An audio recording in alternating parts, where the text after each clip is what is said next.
मेरा नाम है मोहित और आपका स्वागत हमारे यूट्यूब चैनल हिस्ट्री चैंपियन में। तो जैसा कि आप जानते हो, आपका जो इन्वायरमेंट मैनेजमेंट का स्किल इन्वेस्टमेंट कोर्स का पेपर होने वाला है अभी, तो इससे संबंधित ये कंप्लीट वन शॉट वीडियो होने वाला है। अगर आप इस वीडियो को पूरा देख ले तो आपका तो कंप्लीट रिवीजन हो जाएगा। तो आपको क्या करना है, इस वीडियो को पूरा देखना है, चैनल को सब्सक्राइब कर देना है और अपने दोस्तों को जरूर से शेयर कर देना है। इसकी पीडीएफ का लिंक है वो आपको डिस्क्रिप्शन में टेलीग्राम पर मिल जाएगा। टेलीग्राम से आप इसकी पीडीएफ भी डाउनलोड कर सकते हो और कंप्लीट एमसीक्यू को पूरा देखना है। बस यही क्वेश्चन आएंगे, बस आपको इतना ध्यान रखना है कि सारा वीडियो कंप्लीट देखना है। काफ़ी बच्चे वीडियो शुरू करते हैं लेकिन फिर वीडियो को पूरा नहीं देखते हैं। बस वीडियो को पूरा देखना, आपका बहुत अच्छा पेपर जाएगा। Is the primary goal of an environment management system. तो EMS पर्यावरण प्रबंधन प्रणाली का मुख्य उद्देश्य क्या होता है? तो पर्यावरण का जो प्रबंधन करना होता है, प्रणाली होता है, जो इंडस्ट्रीज वगैरह होती हैं, जो आपकी उद्योग लगे होते हैं, इनके अंदर जो प्रदूषण फैलता है उसके लिए जो इन्वायरमेंट मैनेजमेंट सिस्टम लगाया जाता है, पर्यावरण प्रबंधन प्रणाली लगाई जाती है, ताकि उससे क्या हो सके, जो पर्यावरण पर जो उद्योगों के द्वारा जो धुआं निकलता है, उद्योगों के द्वारा जो प्रदूषण फैलता है, उसको कम किया जा सके।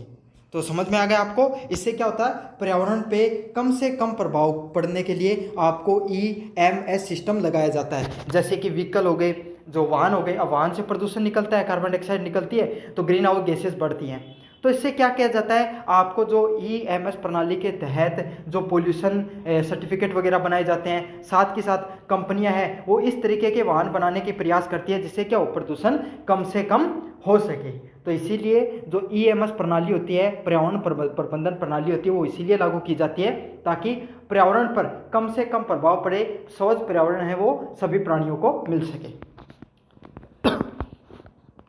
ISO 14001 किससे संबंधित है? तो किससे संबंधित है? ISO मार्क है, इंडियन स्टैंडर्ड मार्क होता है, ये आपको पता है। ISO मार्क आपने देखा होगा काफ़ी जगह।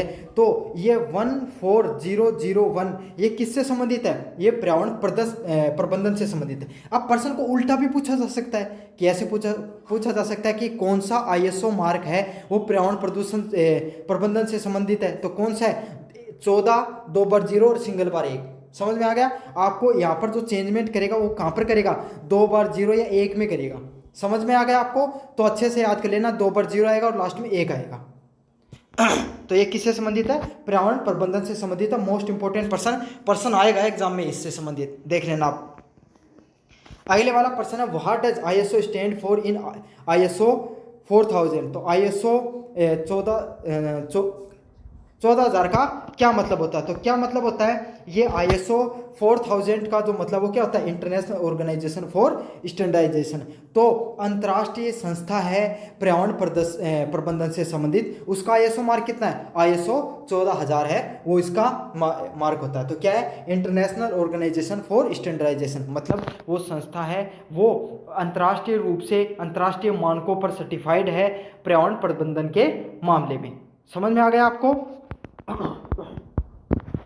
अगले वाला प्रश्न है, life cycle analysis assess environment impact during. तो लाइफ साइकिल विश्लेषण पर्यावरणीय प्रभाव का मूल्यांकन करता है। तो किससे करता है? जो लाइफ साइकिल है उसका जो एनालिसिस होता है, विश्लेषण होता है, वो पर्यावरण पे क्या प्रभाव हो रहा है उसका क्या मूल्यांकन करता है? तो किस चीज़ से करता है? पूरे उत्पाद जीवन के दौरान। मतलब लाइफ साइकिल आप समझते हैं ना, कोई चीज़ की क्या होती है, जैसे अपन ने जन्म लिया और जहाँ तक अपन को मृत्यु मिली वहाँ तक का अपना पूरा सफ़र है जो जीवन का, उसी को इंग्लिश में लाइफ साइकिल कहा जाता है। तो हर चीज़ की एक लाइफ साइकिल होती है। जैसे कि आपने क्या खरीदा, एक बिस्कुट खरीदा, तो वो बिस्कुट है, जब उसका बिस्कुट का फैक्ट्री से निर्माण हुआ और जब तक वो बिकता है, समझ में आ गया, और जब तक आप उसको वेस्ट के रूप में डिस्पोज नहीं कर देते हो, तब तक वो उसकी पूरी क्या होती है, पूरी की पूरी लाइफ साइकिल होती है। अब उसके अंदर क्या होगा, देखो एक बिस्कुट बनाने के लिए कंपनी में क्या क्या किया जाता है, उस आटा पहले, सबसे पहले आप गेहूँ लेकर आए, तो गेहूँ में क्या हुआ, पूरा पेस्टिसाइड वगैरह का यूज हुआ, वहाँ से थोड़ा प्रदूषण होता है। फिर उस गेहूँ को आपने कंपनी तक पहुँचाया तो उसके दौरान प्रदूषण फैला।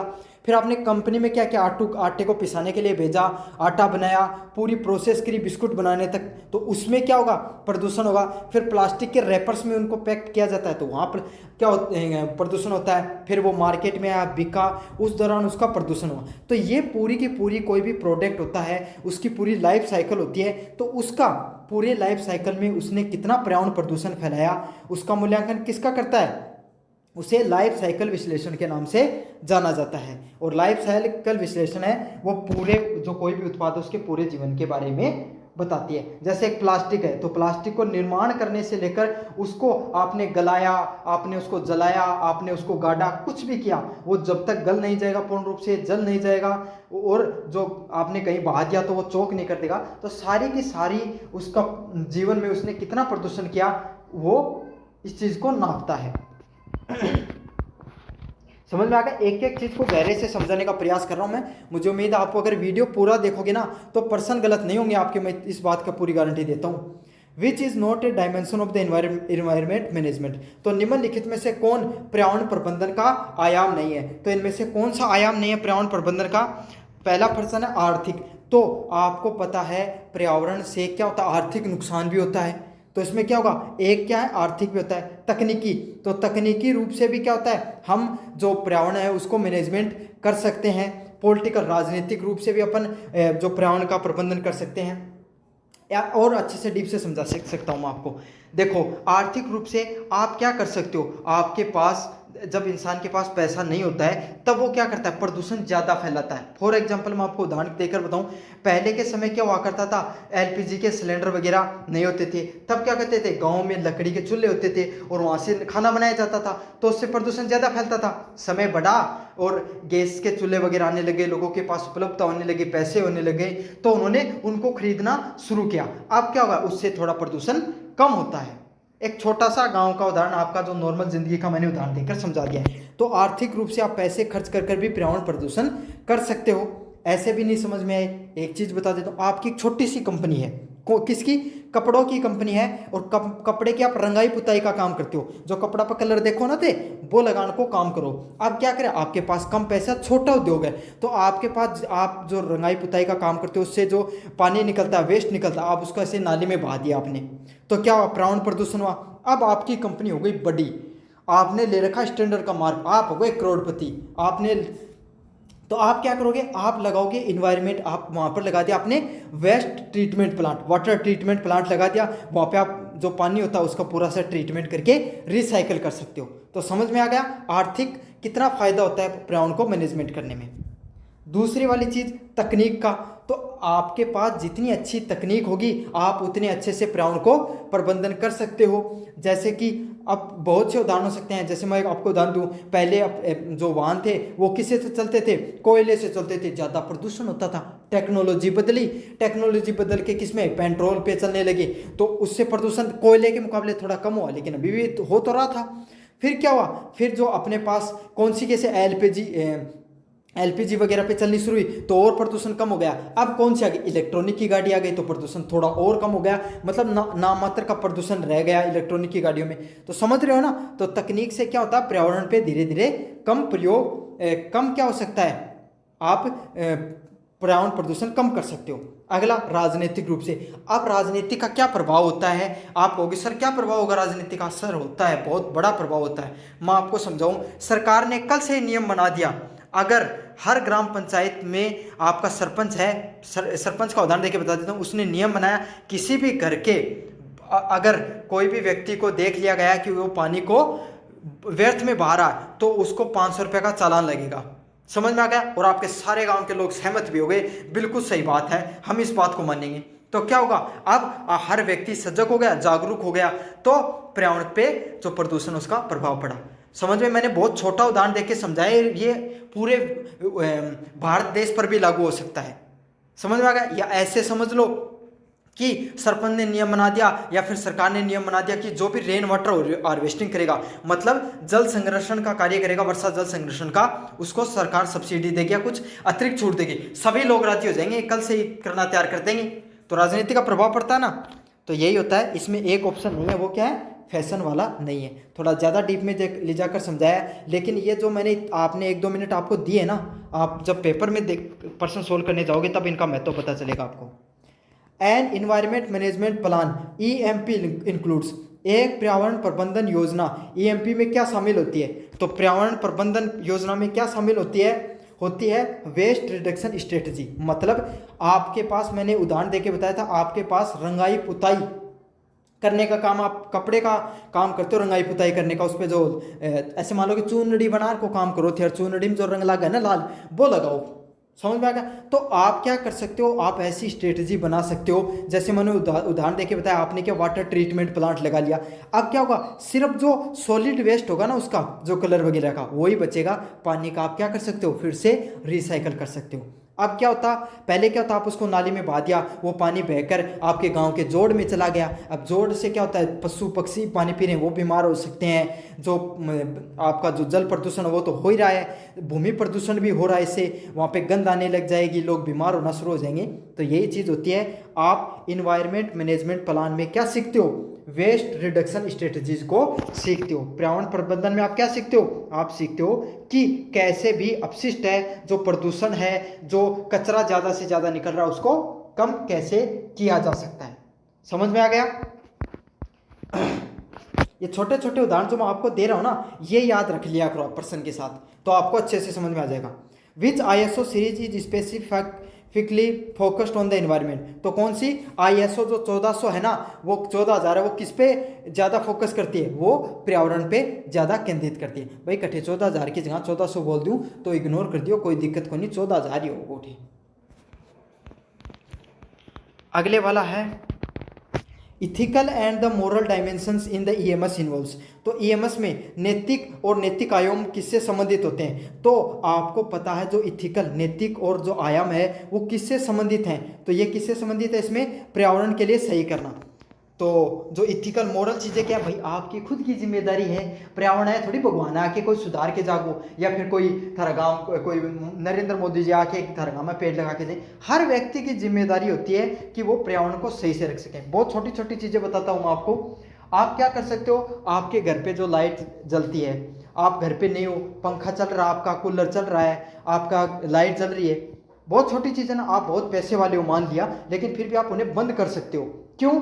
क्योंकि जो लाइट जलती है, वेस्ट में जल रही है, वो किससे बनती है, कोयले से बनती है या जल से बनती है। तो उससे क्या होता है, प्रदूषण होता है। बहुत छोटी चीज़ है, लेकिन ये भी बहुत छोटी छोटी चीज़ें इन्वायरमेंट पे बहुत इम्पैक्ट डालती हैं। हर वर्षा में, हर साल में आप एक पेड़ लगाने का, जन्मदिन पे आप ऐसे हो अल्लाह करके यहाँ पे केक काटने का कार्य करते हो। आप एक काम कर सकते हो, हर जन्मदिन पर अपना एक पेड़ लगा सकते हो, पूरी साल उसको क्या कर सकते हो, पानी पिला सकते हो। कम से कम 2 साल में एक बार कर लो ये चीज़। बहुत छोटी छोटी चीज़ें ना, तो आप इनका ध्यान रखकर पर्यावरण पे सहयोग कर सकते हो। तो इसका सही आंसर क्या होगा, ऑप्शन नंबर सी होगा, पर्यावरण के लिए सही करना। अगले वाला प्रश्न है 9 नंबर प्रश्न है, EMS socio cultural dimension in the EMS include. तो EMS में सामाजिक सांस्कृतिक आयाम में क्या शामिल है? तो EMS में सामाजिक और सांस्कृतिक कौन सा आयाम होगा, समुदाय की भागीदारी। देखो जब मत आने को उदाहरण देके बताओ पिछड़ा कि पूरा गांव राज्य हो, क्या क्या के लिए राज्य हो, कि पानी बिल्कुल नहीं डोलाना फालतू, मतलब फालतू में पानी को बिल्कुल भी वेस्ट नहीं किया जाएगा, फालतू में पानी को बिल्कुल भी नहीं बहाया जाएगा व्यर्थ में। तो इससे क्या होगा, इन एक शब्द इंपॉर्टेंट हो, सारो गांव राज्य होना चाहिए। समझ में आ गया? या फिर आप देखते हो अपने कुछ समुदाय, जैसे विश्नोई समुदाय है, उनके द्वारा वन्य जीव उनका संरक्षण किया जाता है, वो पेड़ भी नहीं काटते हैं। तो इससे क्या होता है, पूरे समुदाय में पर्यावरण संरक्षण की क्या चली जाती है, भागीदारी देखने को मिलती है। तो इसे क्या कहा जाता है, सामाजिक सांस्कृतिक आयाम के नाम से जाना जाता है। और जो सामाजिक सांस्कृतिक आयाम वो होगा जिसमें पूरा समुदाय है, सारा गांव का लोग ही, पूरा शहर का लोग ही, सब एकदम राजी हो जाए कि भाई मैं तो यो ही काम करांगा, आज जो प्रदूषण फैलावा ही कोई नहीं, तो वो क्या जाओगो, सामाजिक संस्कृति आयाम में आएगा वो चीज़। समझ में आ गया आपको? जैसे स्वच्छ भारत अभियान चला, उसके बाद में शायद आप में से काफ़ी विद्यार्थी होंगे, उसमें काफ़ी छोटे होंगे, 2014-15 में चला था। उसके बाद में आपका स्वच्छता है, उसमें बहुत ध्यान रखा जाता है। आप शहर में जाते हो ना, तो कचरा वगैरह कचरा पत्रों में डाला जाता है, लोग थोड़े समझदार हुए हैं। 10 नंबर प्रश्न है political and the legal dimension effect the EMS through.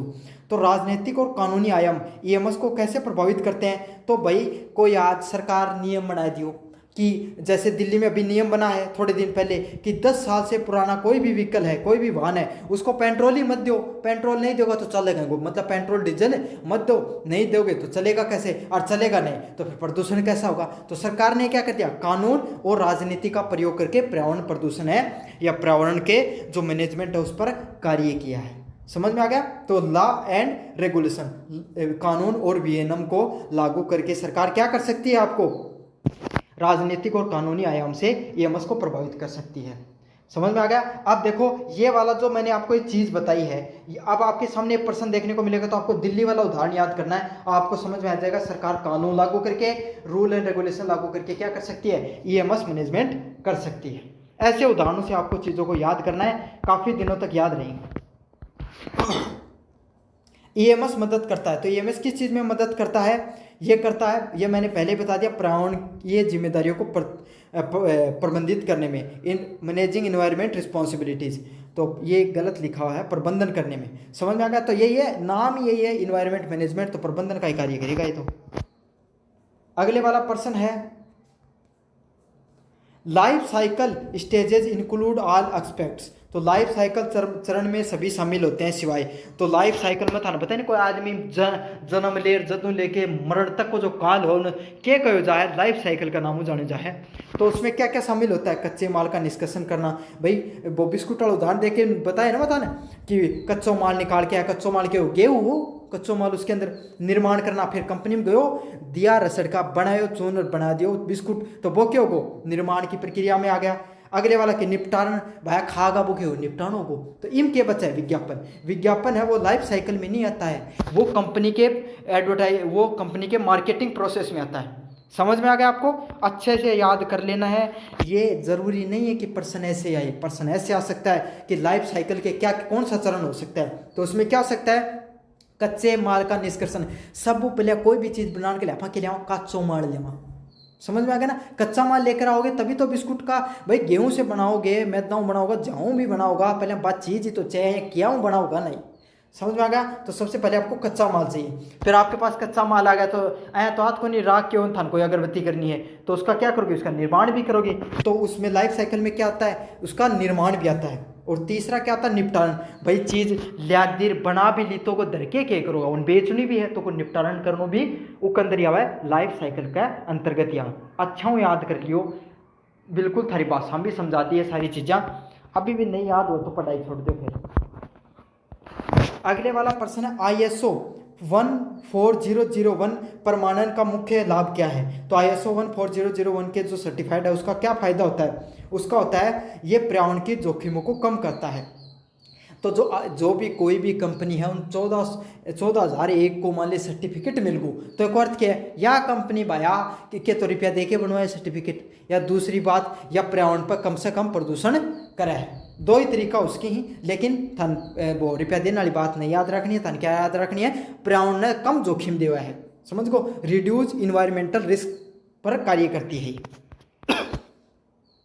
अगले वाला प्रश्न 14 नंबर प्रश्न, इकोनॉमिक डायमेंशंस इन ईएमएस। अब देखो मैं आपको एक अच्छी चीज़ बताता हूँ इसके अंदर, अच्छी तो क्या है, आउट ऑफ सिलेबस ही चीज़ है।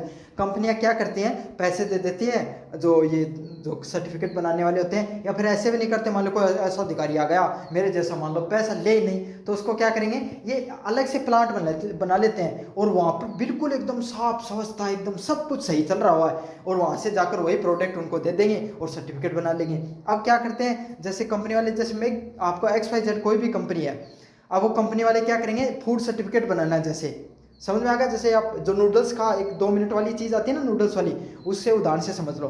तो वो क्या करेंगे, बेस्ट प्रोडक्ट बनाएंगे अपना सबसे शानदार, और वो भेजेंगे कंपनी जो सर्टिफिकेट बनाने वाले। अब कोई भी चीज़ बेस्ट बनाई है तो उसको तो सर्टिफिकेट मिल ही जाएगा।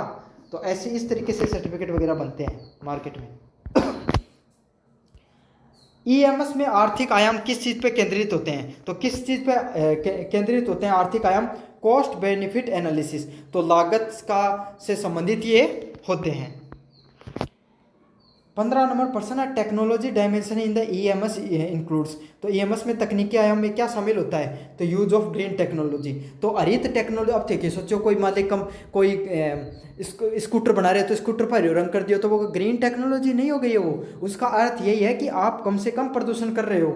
जैसे कि आप अपनी कंपनी में इलेक्ट्रिसिटी जो यूज करो, मान ली स्कूटर बनाने की कंपनी है, बा लाइट को प्रयोग तो होगा भाई, कोई भी कंपनी होगी तुम बा 80% लाइट है बा सौर ऊर्जाओं बना रही है, सौर ऊर्जा से प्रयोग कर रही है, और 20% आपकी मतलब नॉर्मल जो अपना जो कोयला वगैरह सब बना है तो को प्रयोग कर रही है। तो इनके क्या होगा कि वो ग्रीन टेक्नोलॉजी का यूज करके उसने क्या किया है, अपना कोई प्रोडक्ट है उसको बनाया गया है। समझ में आ गया ना आपको? अच्छे से याद कर लेना ग्रीन टेक्नोलॉजी।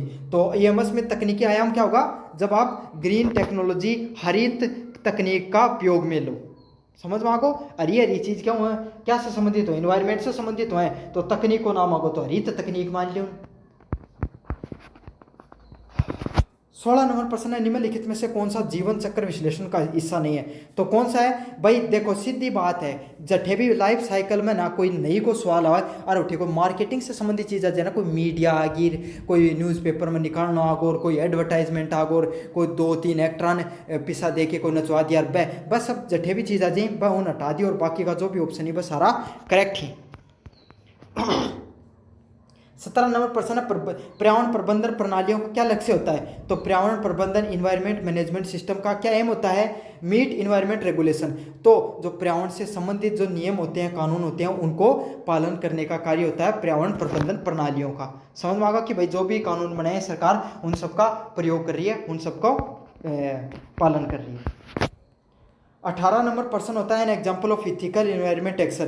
तो नैतिक पर्यावरणीय कार्रवाई का क्या उदाहरण होता है? तो क्या उदाहरण है? Use recycle material. तो भाई थारी नैतिक की जिम्मेदारी है कि ज़्यादा से ज़्यादा रिसाइकल करेडो प्रोडक्ट अगर थे यूज कर रहे हो तो इससे क्या होगा? पर्यावरण पे ज़्यादा कम इम्पैक्ट पड़ेगा। तो इससे क्या होगा? ये आपकी नैतिक कार्रवाई होती है, नैतिक आपका कर्तव्य होता है कोई भी कंपनी का। अगला है ISO 14001 मतलब 14001 किसके लिए आवश्यक होता है? तो किसके लिए आवश्यक होता है? पर्यावरण उद्देश्य और लक्ष्य को, मतलब पर्यावरण के ऑब्जेक्ट और जो टारगेट होते हैं उनको पूर्ण करने पर। मतलब कोई भी कंपनी है बा कम से कम प्रदूषण करने के लिए ताकि पर्यावरण पे कम प्रभाव पड़े, इसीलिए सर्टिफिकेट को बनाया जाता है। तो इससे आपको पता चलेगा क्या क्या होगा कि उसका जो पर्यावरणीय उद्देश्य है उसने उसको पूरा किया है। और ग्रीन टैक्स भी होता है, आपको शायद पता हो तो या नहीं पता हो तो। What is the first step in the EMS implementation? तो EMS क्रियान्वयन में पहला कदम क्या होगा? तो इसमें क्या कदम होगा? योजना एंड नीति का निर्धारण करना, planning and the policy setting करना। तो EMS को जो इम्प्लीमेंट किया जाता है उसमें मतलब EMS है जो इन्वायरमेंट मैनेजमेंट सिस्टम, उसको लागू किया गया कोई कंपनी में तो सबसे पहले योजना तो बनाओगा ना थे भाई।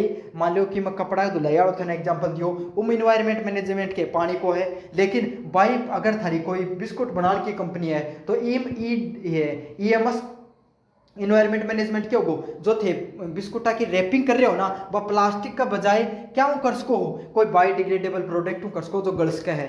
समझ में आ गया? या फिर जो आपकी कागज वगैरह की चीज़ों से भी कर सकते हो, लेकिन वो सक्सेस नहीं होगा कि खाने योग्य चीज़ है तो आप कुछ ऐसा प्रोडक्ट यूज कर सकते हो, या जूट वगैरह की किसी चीज़ का प्रयोग कर सकते हो। तो ऐसा जूट का भी नहीं, वो भी नहीं हो सकता, कुछ ना कुछ ऐसा प्रोडक्ट का यूज करो जो बायोडिग्रेडेबल हो, या फिर रिसाइकल प्लास्टिक का यूज कर सकते हो। अगर वो भी नहीं यूज करो तो रिसाइकल प्लास्टिक का तो यूज कर ही सकते हो। तो ये सब उदाहरण है। तो ये सब क्या होगी? आपको योजना और नीति बनानी होगी कि आपका कैसा उद्योग है और उसमें कैसे EMS को लागू करना है। समझ में आया? सारी चीज़ें कितने अच्छे से डीप से समझाई उदाहरण सहित। अभी मुझे उम्मीद है कि समझ में आ गई होंगी आपको हर चीज़ें। यूनिट नंबर 2 की तरफ बढ़ें। What is the main objective of environment impact assessment? तो पर्यावरण प्रभाव मूल्यांकन EIA का क्या मुख्य उद्देश्य होता है? तो क्या उद्देश्य होता है? Assess environment consequences before A project. तो परियोजना से पहले पर्यावरणीय प्रभावों को मूल्यांकन करना। जैसे एक कोई कंपनी है, क्या की कंपनी है? लीज की कंपनी है जो मतलब खनन करे है, मतलब लो काटो है ये मान लो थे। समझ में आ गया आपको? कोयला निकालने की कंपनी है। तो अब वो जहाँ पर कोयला निकालेगी वहाँ पे आपको पता जंगल भी मिलेंगे तो श्योर बात है।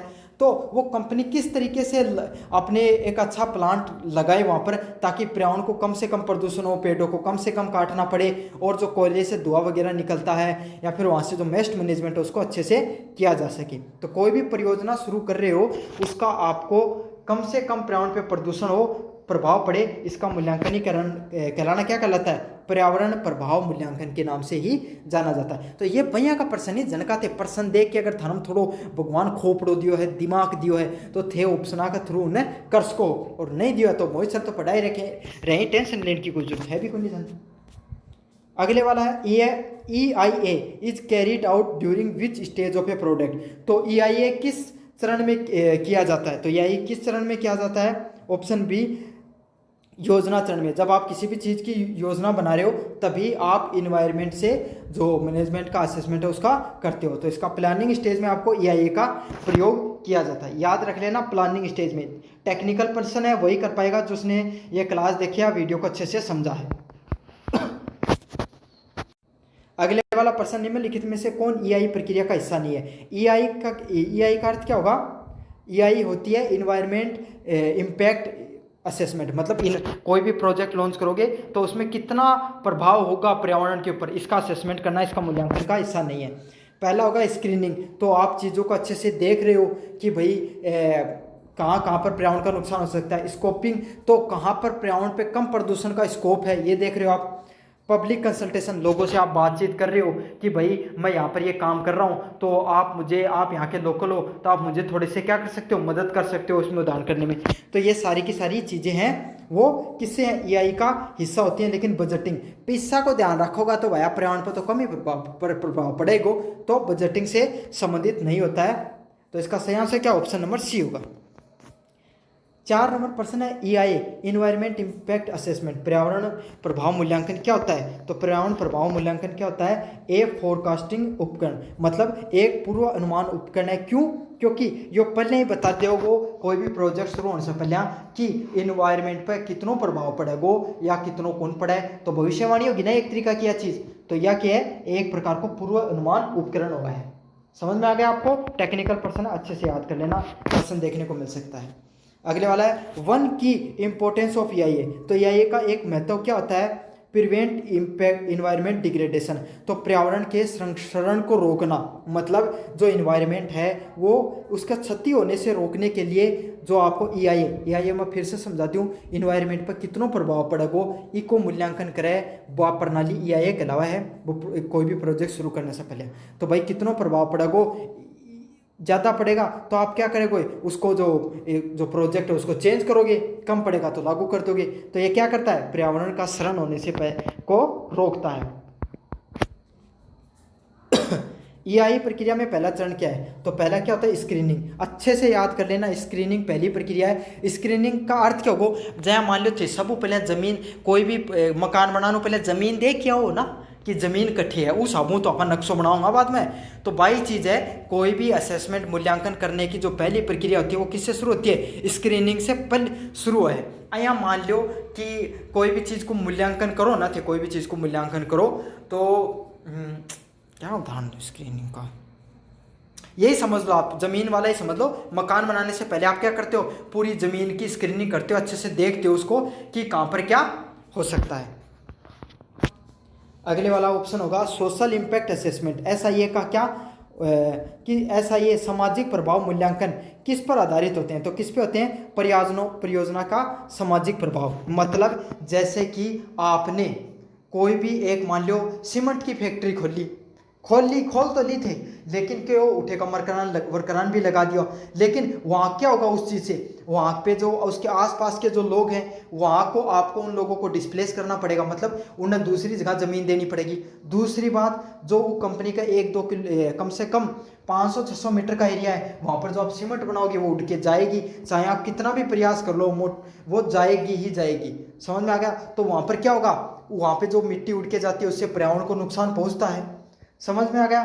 तीसरी बात, वहाँ पे जो मजदूर कार्य करते हैं उनके अंदर टीबी, अस्थमा जैसी बीमारियां भी देखने को मिलेंगी, तो उसका भी प्रभाव देखने को मिलेगा आपको।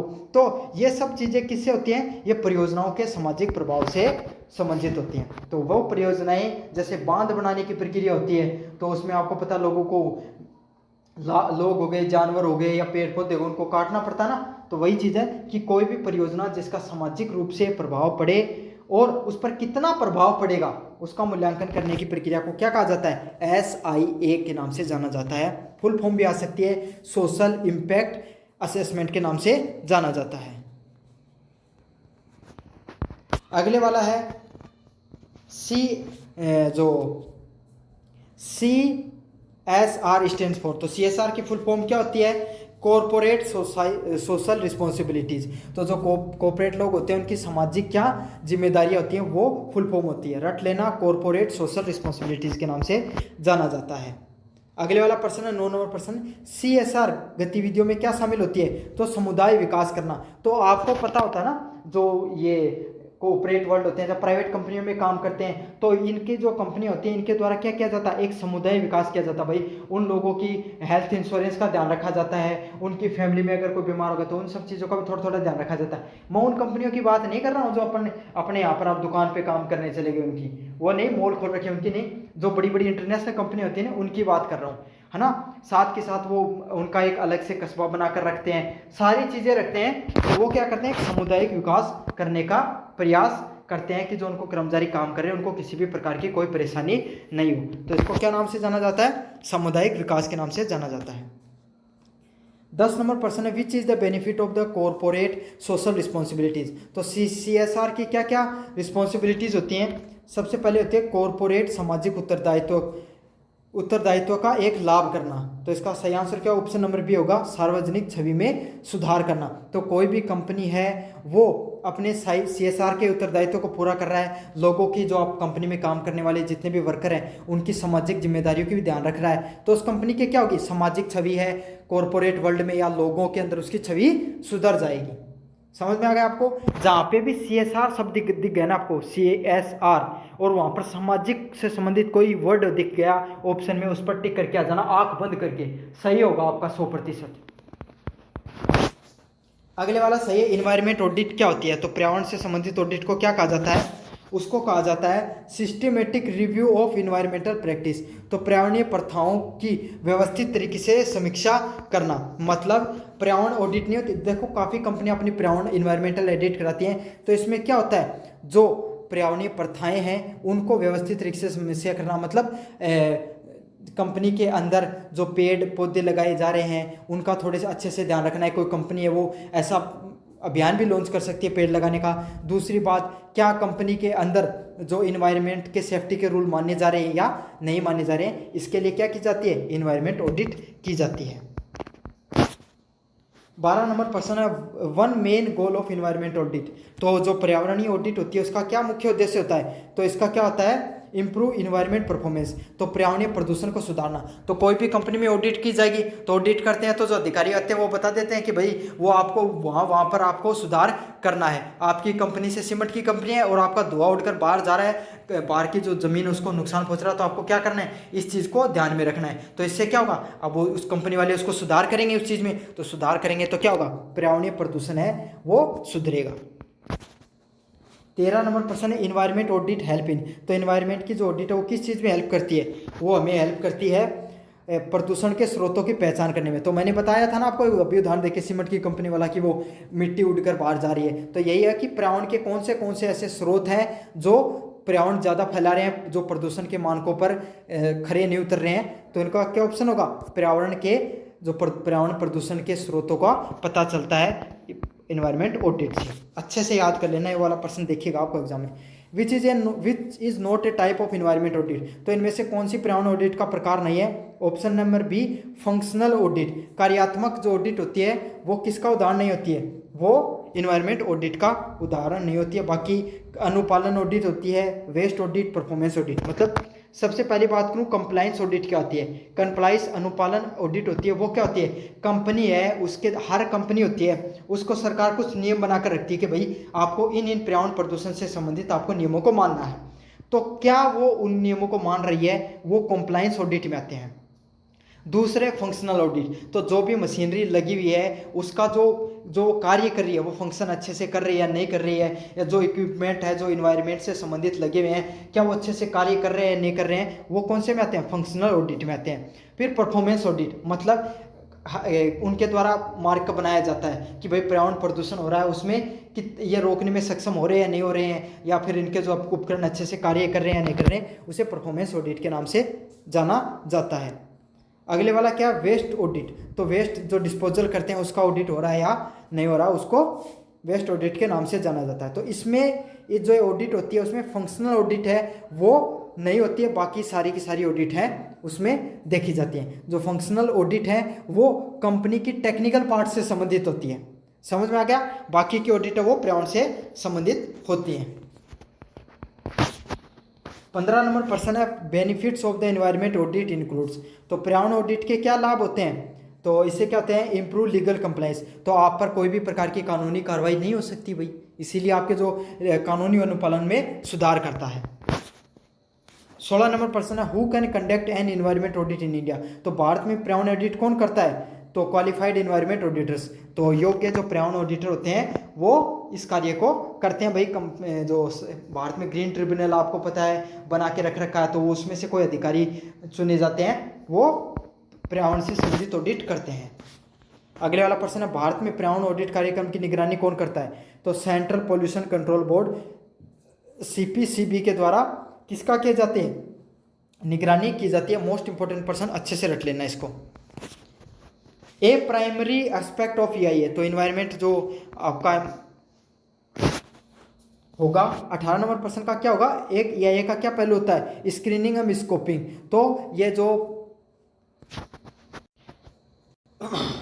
तो इसमें क्या होगा, स्क्रीनिंग और स्कोपिंग से संबंधित है। आपको EIA वाली चीजें मैंने पहले बता दी थी कि स्क्रीनिंग से संबंधित होती हैं। 19 नंबर प्रश्न है, कौन सा कानून कुछ परियोजनाओं के लिए EIA अनिवार्य करता है। तो कौन सा करता है, इन्वायरमेंट प्रोटेक्शन एक्ट 1986 है, वो EIA को अनिवार्य रूप से लागू करने की बात करता है। आपको अच्छे से याद करना है, पर्यावरण संरक्षण अधिनियम है 1986 का, ये कॉम्पिटिशन एग्जाम में प्रश्न आता है और यहाँ पर भी आपको देखने को मिल सकता है। 20 नंबर प्रश्न है, पब्लिक कंसल्टेशन इन EIAs। तो EIA में जन परामर्श का क्या अर्थ होता है, तो क्या अर्थ होता है, involve public in decision making. तो निर्णय प्रक्रिया में जनता को शामिल करना किसके अंतर्गत आएगा, आपको EIA के अंतर्गत आएगा। जनता है वो आपका जो निर्णय ले रहे हो पर्यावरण को संरक्षण करने से संबंधित, उसमें जनता की भी भागीदारी देखने को मिले, उसे ही जन परामर्श या पब्लिक कंसल्टेशन के नाम से जाना जाता है। अब बात करें यूनिट नंबर 3 की, the air act was enacted in the year. तो एयर एक्ट कब लागू हुआ था, तो एयर एक्ट है वायु अधिनियम है वो 1981 में लागू हुआ था। तो वायु से संबंधित प्रदूषण होता है उसको मूल्यांकन या उसको संरक्षण करने का कार्य किसके द्वारा किया जाता है, वायु अधिनियम के द्वारा किया जाता है, और ये 1981 में लागू हुआ था। अब आपको कमेंट में बताना है कि भारत के अंदर पर्यावरण जो संरक्षण अधिनियम है वो कब लागू हुआ था। अगले वाला प्रश्न था, main objective of air act 1981 1981 का क्या, वायु अधिनियम 1981 का क्या मुख्य उद्देश्य है, तो control air pollution.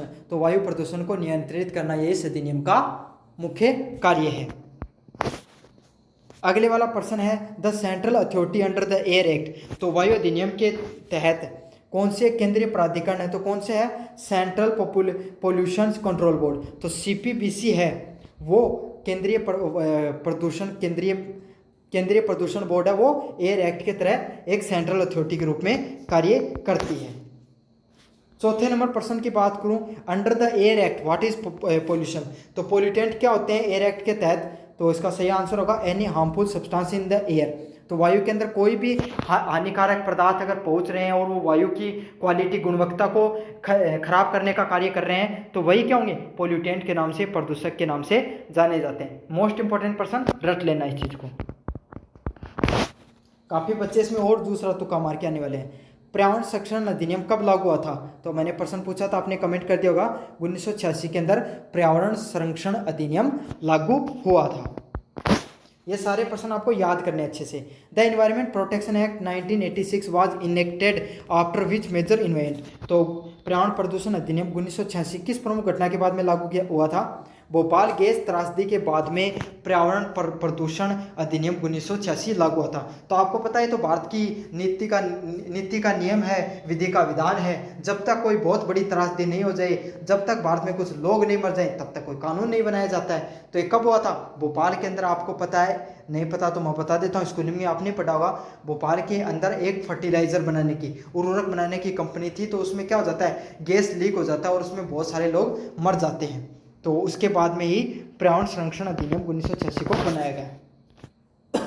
The EPA 1986 empowers which body for environmental regulation.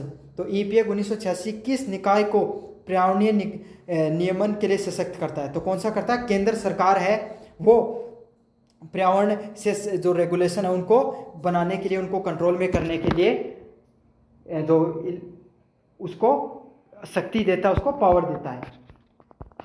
अगले वाला प्रश्न है, hazardous waste rule was first introduce. तो खतरनाक वेस्ट नियम है, जैसे कि वो आप समझो कोई केमिकल बनाने की फैक्ट्री है और वो केमिकल इतना खतरनाक है, अगर कोई भी इंसानों के संपर्क में आ जाए तो बहुत से लोगों की उससे मृत्यु भी हो सकती है। तो इससे संबंधित नियम कब बनाया गया था? 1989। तो उसका जो वेस्ट डिस्पोजल होगा, उसका ऐसा थोड़ी कि आप हर कहीं बहा दोगे तो क्या हो जाएगा। अगर मान लो कि आपने हर कहीं बहा दिया, कोई नदी में बहा दिया तो उसका जल जानवर भी पीते हैं, लोग उसमें नहाते भी हैं, लोग उसको काफ़ी बार उस पानी को पीने के लिए उपयोग में कर लेते हैं। तो उससे क्या हो जाएगा, लोगों की मृत्यु हो सकती है।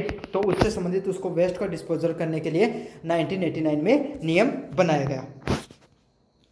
अगले वाला प्रश्न है, hazardous waste management rules deals with. तो खतरनाक अपशिष्ट प्रबंधन नियम किससे संबंधित होता है? तो खतरनाक अपशिष्ट प्रबंधन नियम किससे संबंधित होता है? बी नंबर ऑप्शन होगा, इंडस्ट्रियल एजार्डियस वेस्ट। तो उद्योग को जो खतरनाक कचरा होता है, उसको कचरे को, अपशिष्ट को सही से प्रबंधन करने के लिए इस नियम को लागू किया गया है। तो मैंने उदाहरण दे दिया ना, वो केमिकल वाला, की कोई कंपनी का केमिकल होता है, उसको प्रबंधन करने का कार्य करता है। Which rule provide for self handling and disposal of the hazardous waste. तो निम्नलिखित में से कौन सा नियम कचरे को सुरक्षित प्रबंधन और निपटान करने की व्यवस्था करता है? तो इसमें से कौन सा करता है? Hazardous waste rule 1989। तो 1989 का जो कचरे प्रबंधन का जो नियम है, वही क्या करता है? आपको सुरक्षित प्रबंधन का कार्य करता है खतरनाक कचरे को। तो ये रूल पूछा था आपको, 1989 वाला रूल ही इसमें लागू होगा। अगले वाला प्रश्न है, water prevention and control of pollution act. तो water prevention and the control of pollution act है, वो किस साल को लागू हुआ था? वो लागू हुआ था 1974 को। तो कब लागू हुआ था? 1974 में लागू हुआ था। पानी से संबंधित, पानी के प्रदूषण को रोकथाम से संबंधित सबसे पहले नियम बना है। वो कब बना है? 1974 में बना है। 1986 में कौन सा बना है? आपको पता है 1986 में बनता वो पर्यावरण प्रदूषण अधिनियम बनता है, और आपको 1989 में वेस्ट डिस्पोजल वाला नियम देखने को मिलता है।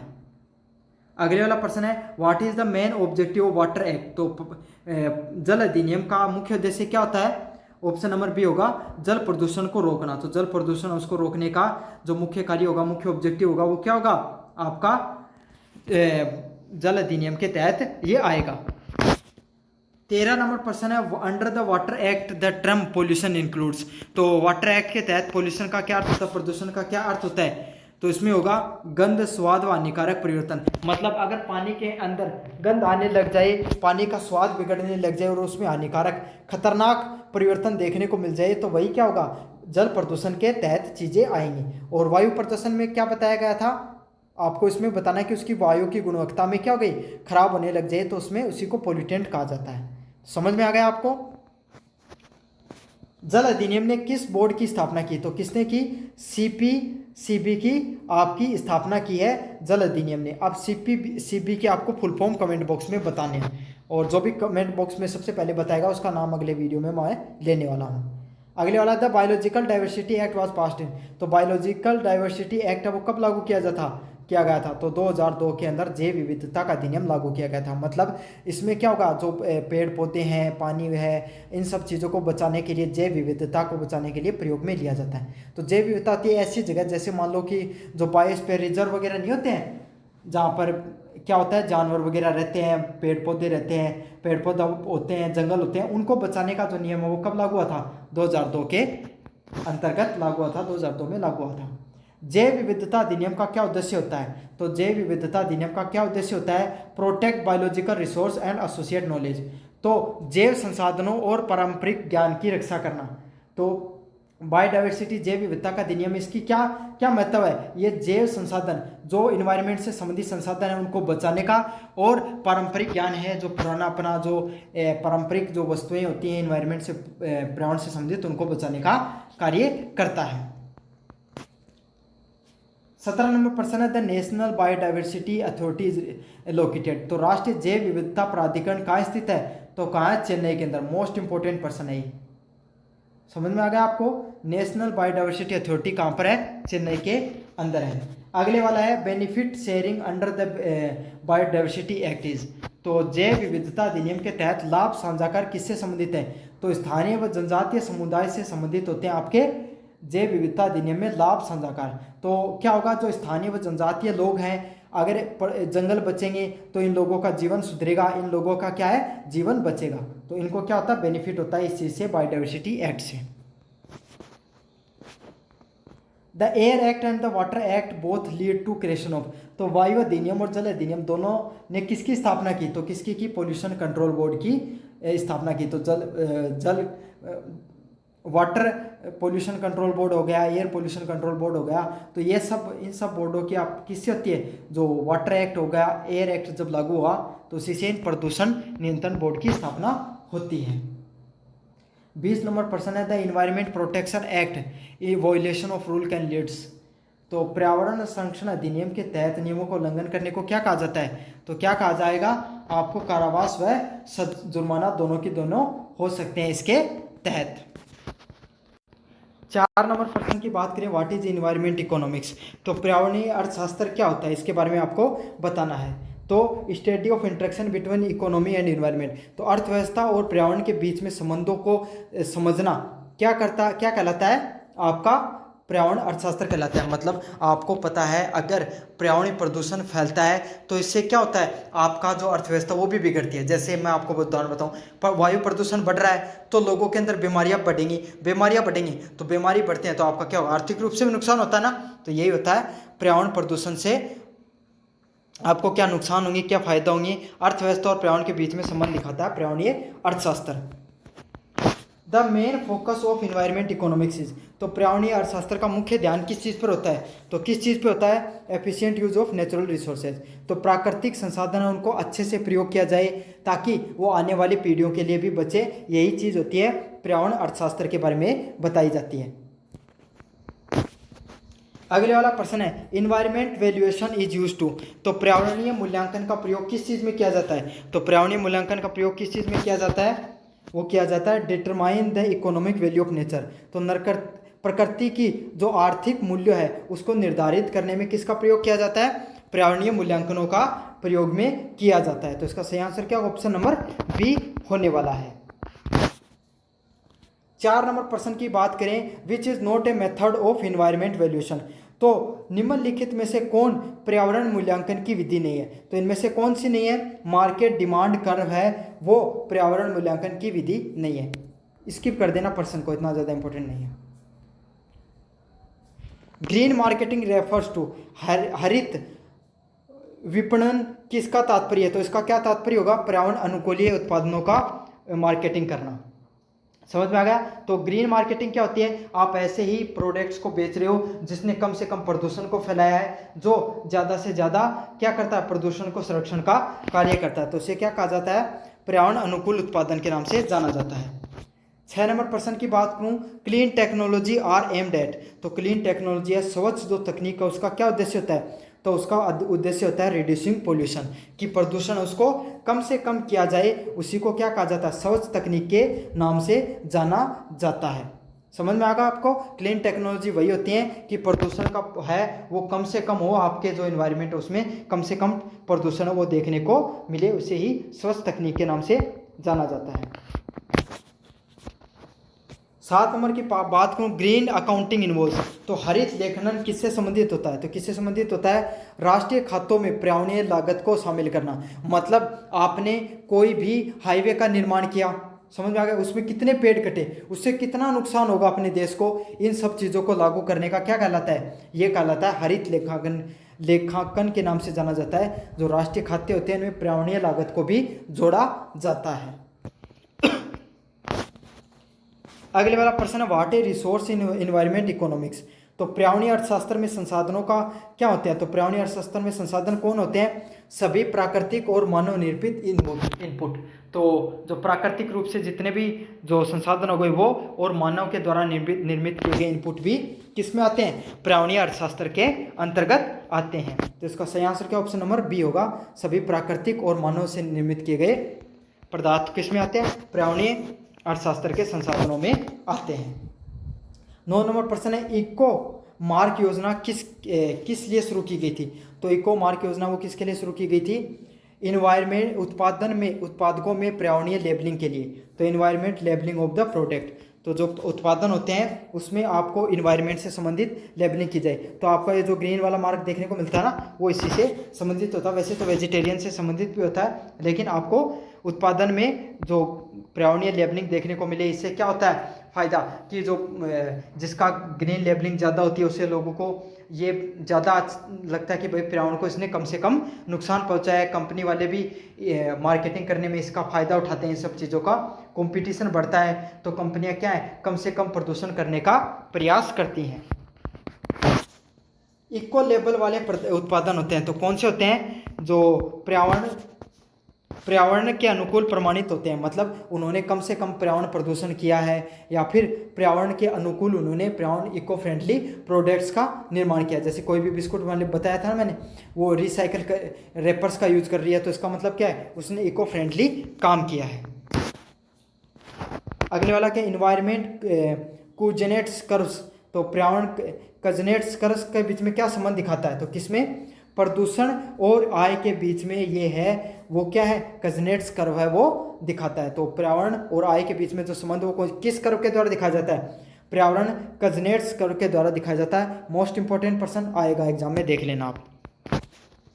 12 नंबर प्रश्न है KEC के अनुसार जैसे जैसे आय बढ़ती है प्रदूषण क्या होता है, जैसे जैसे आय बढ़ेगी पहले बढ़ता है और फिर घटता है। तो आय बढ़ेगी तो लोग क्या करते हैं, पहले खूब खर्चा करते हैं चीज़ों के ऊपर, समझ में आ गया, तो इससे प्रदूषण बढ़ता है, लेकिन बाद में धीरे धीरे क्या हो जाते हैं, पर्यावरण के प्रति सजग हो जाते हैं, और उससे क्या होता है, प्रदूषण फिर घटने लगता है। तो इसका सही आंसर क्या होगा, first increases and then decreases, पहले बढ़ेगा और फिर घटेगा। मोस्ट इंपॉर्टेंट है, प्रश्न आ गया तो काफ़ी बच्चे गलत करके आने वाले इस प्रश्न को। 13 नंबर प्रश्न है कॉस्ट बेनिफिट एनालिसिस इज। तो लागत लाभ का विश्लेषण क्या होगा, तो कुल लाभ पर लागत की तुलना की विधि को क्या कहा जाता है, लागत लाभ। तो सीधी बात है, कोई भी 100 रुपया की थे, कोई बिस्कुट को निर्माण करो, आज तो बिस्कुट का उदाहरण है सब, क्यों, तो ऊपर था 70 रुपया लागा, और सारी चीज़ें मतलब लेबर खर्चों सारों मिला के, और 30 रुपया बचगा, तो यही क्या कहलाता है, लागत लाभ का विश्लेषण कहलाता है।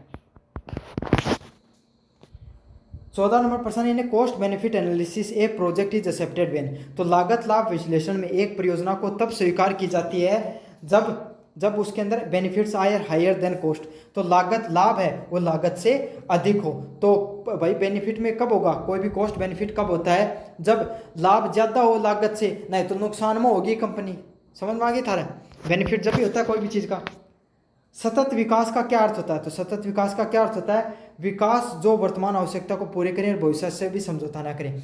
मतलब जिस तरीके से ऐसे समझ लो कि 2 रोटी थारकन है ना, तो थे भी खाली और थारा बालक भी खाली, ई साबुन रोटियां प्रयोग करी, एक थे खाली और एक थारा बालका के लिए रख ली, तो भाई चीज़ क्या कहलाओगी, सतत विकास में कहलाओगी। उदाहरण के रूप में दियो एग्जाम्पल, जैसे कि अपने पास कोयला है, पेट्रोलियम है, डीजल है, पानी है, ये सब क्या है, ये सीमित मात्रा में है। तो इनका प्रयोग हम इस तरीके से करें कि आने वाली भविष्य वाली पीढ़ियाँ भी उनको अच्छे से यूज कर सके। ऐसा नहीं कि अपनी सारा यूज कर लें, सब कुछ का बेड़ा गर्क करके चले जाएं, आने वाली पीढ़ियों को सिर्फ बीमारियों के अलावा कुछ ना बचे। तो इसे क्या कहा जाता है, सस्टेनेबल डेवलपमेंट कहा जाता है, सतत विकास कहा जाता है। 16 नंबर प्रश्न है which of the following is a की प्रिंसिपल ऑफ सस्टेनेबल डेवलपमेंट। निम्नलिखित में से कौन सा सतत विकास का मुख्य सिद्धांत है, तो कौन सा सिद्धांत होता है, पीढ़ीगत समानता, इंटर जनरेशन इक्वलिटी। मतलब थारो दादो, फिर थारा पिताजी, फिर थे खुद, और फिर थारा पुत्र जी। को नहीं ऐसे सुनो, पहले ग्रैंड फादर, फिर थारा फादर, फिर थे खुद, है ना, और फिर थारा बालक। समझ में आ गई। तो जो थार दादाजी जो जो पर्यावरण में जिया हा, बया को थार पापन मिलना चाहिए, बया कोई थान मिलना चाहिए, बया थार बालकान मिलना चाहिए, सेम टू सेम इन्वायरमेंट मिलना चाहिए, सेम टू सेम जो जय की चीज़ बया को जीवन भर जियो हो, बया कोई थे जीना चाहिए। तो वो क्या होगा, एक सतत विकास में होगा। लेकिन अपना मिल रहे है, नहीं मिल रहे, तो सतत विकास हो रहा है, नहीं हो रहा है। समझ में आ गया आपको। अगले वाला क्या, ग्रीन जीडीपी अकाउंट्स फॉर। तो ग्रीन जीडीपी में क्या आता है, तो ग्रीन जीडीपी में आता है आय में से पर्यावरण का शरण घटाकर, मतलब आप थारे पिस्सा में जितनों थे आय लगाई है उनमें से थारा पर्यावरण पर कितना नुकसान पहुंचाया, वही ग्रीन जीडीपी के अंतर्गत आता है। 18 नंबर प्रश्न है, पर्यावरणीय मूल्यांकन की एक प्रमुख चुनौती क्या होती है। तो measuring the non market values. तो पर्यावरण मूल्यांकन की प्रमुख चुनौती ये थी कि भाई पर्यावरण को जो संबंध हो ना उससे मार्केट से संबंधित कोई नहीं हो कोई भी, तो उससे क्या लोगों को मूल्यांकन भी कम से कम करेंगे। तो ये होता है गैर बाजारी मूल्यों को मापना। Which product is likely to receive the eco mark. तो इको मार्क मिलने की क्या संभावना होती है, जब सोलर कुकर है उसको इको मार्क मिलने की संभावना है। बाकी रासायनिक कीटनाशक यानी भी पर्यावरण प्रदूषण मिलेगा, डीजल कार है यह भी प्रदूषण फैलाओगी, गैर चक्रीय प्लास्टिक है रिसाइकल हो रही है नहीं वो भी प्रदूषण फैलाओगे, तो इको मार्क नहीं मिलेगी। जो सोलर कुकर है वो क्या हो रहा है कि इलेक्ट्रिसिटी है या फिर जो थे क्या बोले क्या एलपीजी वगैरह का भी यूज करोगे तो वो भी प्रदूषण तो वही है, उन कम करने को प्रयास करोगे, इससे क्या होगा इको मार्क मिल सकता है। 20 नंबर प्रश्न, आखिरी नंबर प्रश्न, ग्रीन टेक्नोलॉजी एम्स टू। तो हरित तकनीक का क्या उद्देश्य होता है, कार्बन उत्सर्जन को कम से कम करना, मतलब जो पर्यावरण प्रदूषण हो कम से कम करने के ग्रीन टेक्नोलॉजी को भाग है। तो कैसा लगा आपको वीडियो, जरूर से बताना कमेंट बॉक्स में। क्या अभी तक आप वीडियो को देख रहे हो ये भी जरूर से बताना, यस करके बता दो आप, या फिर गुलाबी हार्ट सेंड कर देना आपको अगर आपने अभी तक वीडियो देखा। तो साथ ही साथ चैनल को सब्सक्राइब कर देना, वीडियो को लाइक कर देना, अपने दोस्तों को जरूर से शेयर कर देना। धन्यवाद। पर्यावरणीय प्रदूषण में सुधार करने के लिए, इम्प्रूव द इन्वायरमेंटल परफॉर्मेंस के लिए आपको किसका प्रणाली का यूज किया जाता है, ईएमएस प्रणाली का प्रयोग किया जाता है। अगले वाला प्रश्न है, ISO 14001 मानक किससे संबंधित है। तो 14001 मानक है वो किससे संबंधित है, इन्वायरमेंट मैनेजमेंट सिस्टम से संबंधित, पर्यावरण प्रबंधन प्रणाली से संबंधित होता है। वो कौन सा मानक होता है, ISO 14001 मानक है वो पर्यावरण प्रबंधन प्रणाली से संबंधित। अगले वाला प्रश्न है, ISO 14000 श्रृंखला का उद्देश्य क्या है। The purpose of the ISO 14000 series. तो क्या उद्देश्य होता है इसका, वैश्विक पर्यावरण मानकों को सुनिश्चित करना, सुव्यवस्थित करना, streamline the global environment standards. तो जो पूरी दुनिया है, वैश्विक दुनिया है, उसके अंदर जो कोई भी उद्योग धंधे होते हैं उनसे संबंधित जो भी मानक बनाए गए हैं उसको क्या करना, व्यवस्थित करने से संबंधित कौन सा मानक होता है, 14000 मानक होता है। तो इसका ये जो वीडियो बना रहा हूँ ये पार्ट 2 है, इसका पार्ट 1 है, उसका मैंने पहले जो कराया है उसका लिंक वो डिस्क्रिप्शन में दे रहा हूँ, वहाँ से जाकर वो प्लेलिस्ट देख लेना, आपको और ज़्यादा चीज़ों को पता चल जाएगा। मैंने बहुत डिस्क्रिप्शन से बताया चीज़ों को। 4 नंबर प्रश्न की बात करूं, पर्यावरण प्रबंधन की आर्थिक बीमा क्या सुनिश्चित करती है। The economic dimension of the environment management ensures. तो इकोनॉमिक डायमेंशन एनवायरनमेंट मैनेजमेंट की क्या इंश्योर करती है, ये इंश्योर करती है पर्यावरणीय लागत और लाभों का आंकलन करना। तो assessing the environmental cost and benefit. तो जो पर्यावरण है उस पर किस किस प्रकार की लागत लग रही है और उसका क्या क्या लाभ होते हैं, इन सब चीज़ों का आकलन किया जाता है इकोनॉमिक डायमेंशन पे। समझ में आ गया। तो मतलब आप इन्वायरमेंट पे, जैसे इन्वायरमेंट आपने पौधारोपण का कार्यक्रम लॉन्च किया, उस पर अपने पैसे खर्च किए, लेकिन उससे कितना फ़ायदा हो रहा है इन्वायरमेंट को या अपनी सोसाइटी को, उसी को क्या कहा जाता है, economic dimension of environment management के नाम से उसको जाना जाता है। 5 नंबर प्रश्न है, जीवन चक्र विश्लेषण LCA किसका मूल्यांकन करता है। तो the life cycle analysis LCA एवेलेट्स। तो लाइफ साइकिल क्या होती है, कोई भी उत्पाद हो गया उसको बनाने से लेकर उसके डिस्पोजल तक, मतलब उसको ख़त्म होने तक उसकी जो पूरी प्रक्रिया होती है उसमें पर्यावरण को क्या नुकसान हुए, क्या फ़ायदे हुए, उसको क्या कहा जाता है, लाइफ चक्र जीवन चक्र विश्लेषण के नाम से जाना जाता है। तो इसका क्या होगा, उत्पाद के जीवन चक्र का पर्यावरणीय प्रभाव। तो कोई भी, जैसे कि कोई भी बिस्कुट है, तो बिस्कुट को आपने बनाया, पहले आप प्रोडक्ट को लेकर आए। या ये समझिए आप, कोई भी एक कपड़े का उदाहरण दूंगा, कपड़े बनाने के लिए आपने सबसे पहले कॉटन को बोया, तो कॉटन कपास को बोया तो उसमें फर्टिलाइजर वगैरह का यूज हुआ, पानी वगैरह का यूज हुआ, इससे पर्यावरण का क्षरण हुआ। फिर उस कपास को आपने सफाई वगैरह के लिए बीनने के लिए भेजा, तो उसमें मशीनों से इलेक्ट्रिसिटी लगती है, तो उसके अंदर पर्यावरण प्रदूषण हुआ। फिर उसको आपने बीन कर धागे बनाकर आपकर जो बुनने वाली कंपनी के पास भेजा, तो वहाँ पर जो ट्रांसपोर्टेशन में जो पर्यावरण प्रदूषण हुआ। फिर उसके रंगाई पुताई कार्य हुआ, तो उसमें जो वेस्ट निकला उससे पर्यावरण प्रदूषण हुआ। तो यही है, वहाँ से लेकर उस कपड़े को बाजार में बेचा तो प्रदूषण, फिर उसको पहनकर मिट्टी वगैरह में गाड़ दिया तो प्रदूषण, या जला दिया तो प्रदूषण। तो यही है, जो कपड़ा था वो एक उत्पाद था, उसका पूरा जीवन चक्र में उसने कितना पर्यावरण पर प्रभाव डाला, वही कहलाता है जीवन चक्र विश्लेषण। 6 नंबर प्रश्न है, पर्यावरण प्रबंधन योजना EMP इन्वायरमेंट मैनेजमेंट प्लान किस चीज़ को शामिल करती है? तो किसको करती है? पर्यावरणीय जोखिमों को कम करने का उपाय इसमें लागू होते हैं। तो इसका सही आंसर क्या, ऑप्शन नंबर बी होगा। पर्यावरण को जोखिम किस प्रकार से कम किया जाता है, वो सारे के सारे जो मेजरमेंट्स हैं उसको प्रयोग किया जाता है इसमें। 7 नंबर प्रश्न है, सामाजिक सांस्कृतिक बीमा किस पर केंद्रित होती है? The socio cultural dimension focus on. तो सोशियो कल्चरल डायमेंशन कहाँ पर फोकस होती है इन सब चीज़ों का? तो इसका फोकस होता है, इसका सही आंसर क्या होगा? स्थानीय समुदाय और संस्कृति मूल्यों का समावेश, inclusion of local community and cultural values. तो आपको पता है, कोई भी जो समाज है, जैसे विश्नोई समाज है, वो समाज क्या करता है? पर्यावरण को बचाने के लिए कार्य करता है। तो वही समाज है, संस्कृति है, वो पर्यावरण को बचाने का कार्य करती है। उसी को क्या कहा जाता है? सामाजिक संस्कृति बीमा के नाम से जाना जाता है। अगले वाला है, ISO 14001 प्रमाणन प्राप्त करने के लिए किस सिद्धांत की आवश्यकता होती है? तो किस सिद्धांत की आवश्यकता होती है? निरंतर सुधार की, कंटिन्यूस इंप्रूवमेंट की। मतलब आपको अपनी कंपनी में लगातार पर्यावरण से संरक्षण से संबंधित आपको लगातार कार्य करने होंगे, तभी आप इस ISO मार्क को प्राप्त कर सकते हो। तो इसका सही आंसर क्या होगा? ऑप्शन नंबर बी होगा, कंटिन्यूस इंप्रूवमेंट, लगातार सुधार करते रहने होंगे आपको। 9 नंबर प्रश्न है, नैतिक व नैतिक बीमा संबंधित होती है। The ethical and the moral dimension relates. तो किससे संबंधित होती है? पर्यावरणीय न्याय और भावी पीढ़ी की जिम्मेदारी से संबंधित होती है। तो the environmental justice and responsibility toward the future generations. तो आपको क्या होगा? नैतिक और नैतिक बीमा क्या होगी कि आप इस समय हो वो किस प्रकार से जो संसाधन है, जैसे पानी हो गया, पेट्रोलियम हो गया, डीजल हो गया, लोहा चांदी, जो भी खनिज हो गए, उनको किस तरीके से प्रयोग करते हो कि आने वाली पीढ़ियाँ वो भी अच्छे से उनका उपयोग में कर सकें। आपने ऐसा नहीं कि पूरा वायु प्रदूषण कर दिया, समुद्रों को ख़त्म कर दिया, खनिज बचाए नहीं, तो इससे क्या आने वाली पीढ़ियों को उनका भुगतान करना होता है। तो यही कहा जाता है कि आप उनको अच्छे से प्रयोग करोगे तो यही आपकी नैतिक जिम्मेदारी भी बनती है।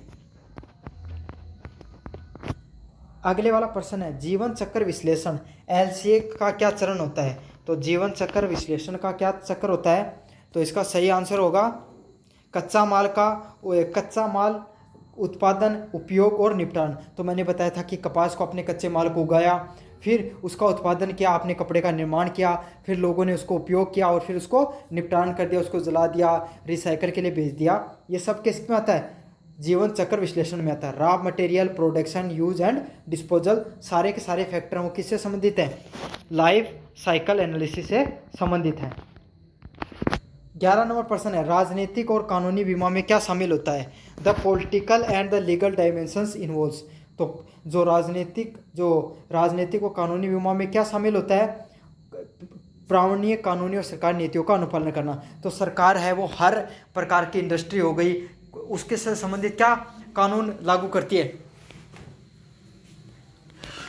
उससे संबंधित सरकार है वो नियमों को लागू करके रखती है कि हर इंडस्ट्री है उसको किस किस प्रकार के नियमों का पालन करना चाहिए, जो मजदूर होंगे उनकी सेफ्टी का ध्यान में रखना चाहिए, पर्यावरण को प्रदूषण कम करने के लिए जो सोलर इलेक्ट्रिसिटी वगैरह उनका ज़्यादा उपयोग करना चाहिए। तो यही होता है कानूनी और राजनीतिक बीमा। पॉलिटिकल एंड लीगल डायमेंशन में क्या होता है? Compliance with the environmental law and the government policies. पर्यावरण प्रबंधन प्रणाली EMS का प्रमुख लाभ क्या होता है? एक की benefit of an EMS is. तो EMS का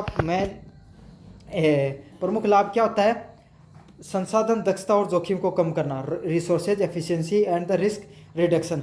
तो आपको क्या करना होता है, ईएमएस का जब आप प्रयोग करते हो तो संसाधनों का आप अच्छे से प्रयोग कर सकते हो। जैसे आपके पास एक समझ लो चमड़ा उद्योग है, मतलब आप लेदर के बेल्ट वगैरह जूते बनाते हो, तो उसमें जो पानी का उपयोग होता है आप उसको वेस्ट ट्रीटमेंट कर लेते हो, मतलब उस पानी का आपको ट्रीटमेंट करके रिसाइकल करके फिर से यूज़ कर लेते हो।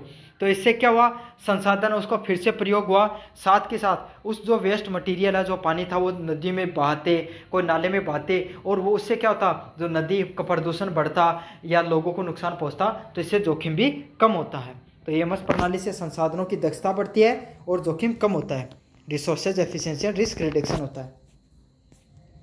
13 नंबर प्रश्न, ISO 14001 पर्यावरण नीति होनी चाहिए, तो ये किससे संबंधित होती है नीति? An ISO 14000 the environment policy must be, तो किससे संबंधित होती है? Committed to by the top management. तो जो कंपनी के उच्च अधिकारी होते हैं उनकी ये दायित्व होता है कि वो कंपनी से संबंधित जितने भी नियम कायदे हैं पर्यावरण से संबंधित उनका अनुपालन करना चाहिए। तो committed to the top management से संबंधित होगा। अगले वाला, जीवन चक्र LCA का उपयोग किया जाता है, तो जीवन चक्र LCA का प्रयोग कहाँ पर किया जाता है? Life cycle analysis is use by, तो किसके द्वारा किया जाता है? उत्पादकों के पर्यावरणीय पदचिन्ह की तुलना करने के लिए। Compare the environment footprint of the product, मतलब कोई भी उत्पाद है, कोई प्रोडक्ट बनाया, उसने फुटप्रिंट का अर्थ क्या होता है? उसने कितना कार्बन उत्सर्जन किया इस पर्यावरण को नुकसान पहुंचाने के लिए या फायदा करने के लिए, तो उसी चीज़ को कहा जाता है compare the environmental footprint of the product. तो प्लास्टिक होगा, उसके फुटप्रिंट ज़्यादा होंगे, वो कार्बन उत्सर्जन कम करता है। बायोडिग्रेडेबल, ऐसी चीज़ें जो जल्दी से गल जाती हैं, जैसे जूट से बने हुए प्रोडक्ट, वो कम वायु प्रदूषण करेंगे। तो समझ में आ गया ना आपको, यही क्या कहलाता है? LCA कहलाता है। अगले वाला है तकनीकी बीमा संबंधित है, the technology dimensions are relates to, तो टेक्नोलॉजी डायमेंशन किससे संबंधित होगा? इसका सही आंसर क्या ऑप्शन नंबर बी होने वाला है, green technology for pollution control. तो तकनीकी बीमा क्या होगी? प्रदूषण नियंत्रण के लिए जो आप हरित प्रौद्योगिकी का प्रयोग करते हो, ग्रीन टेक्नोलॉजीज का प्रयोग करते हो, उसी को क्या कहा जाता है? तकनीकी बीमा के नाम से जाना जाता है। 16 नंबर प्रश्न की बात करूं, पर्यावरण प्रबंधन योजना EMP का विकास किस चरण में होता है? An environment management plan EMP is produce during, तो किस में होता है? प्रोजेक्ट प्लानिंग के दौरान होता है। तो आपको पता है जो पर्यावरण प्रबंधन योजना है वो हम कोई भी प्रोजेक्ट जब बनाएंगे उसी के समय इस चीज़ का ध्यान रखेंगे कि भैया अगर अपन मान लो कोई प्लांट लगाने जा रहे हैं कपड़ा बनाने का, तो उसमें पहले करेंगे कि आपको वाटर ट्रीटमेंट प्लांट लगाना है। तो प्रोजेक्ट बनाते समय इन सब चीज़ों को EMS प्रणाली को आपको अच्छे से यूज में लेते हैं, लागू की जाती है। तो इसका क्या होगा?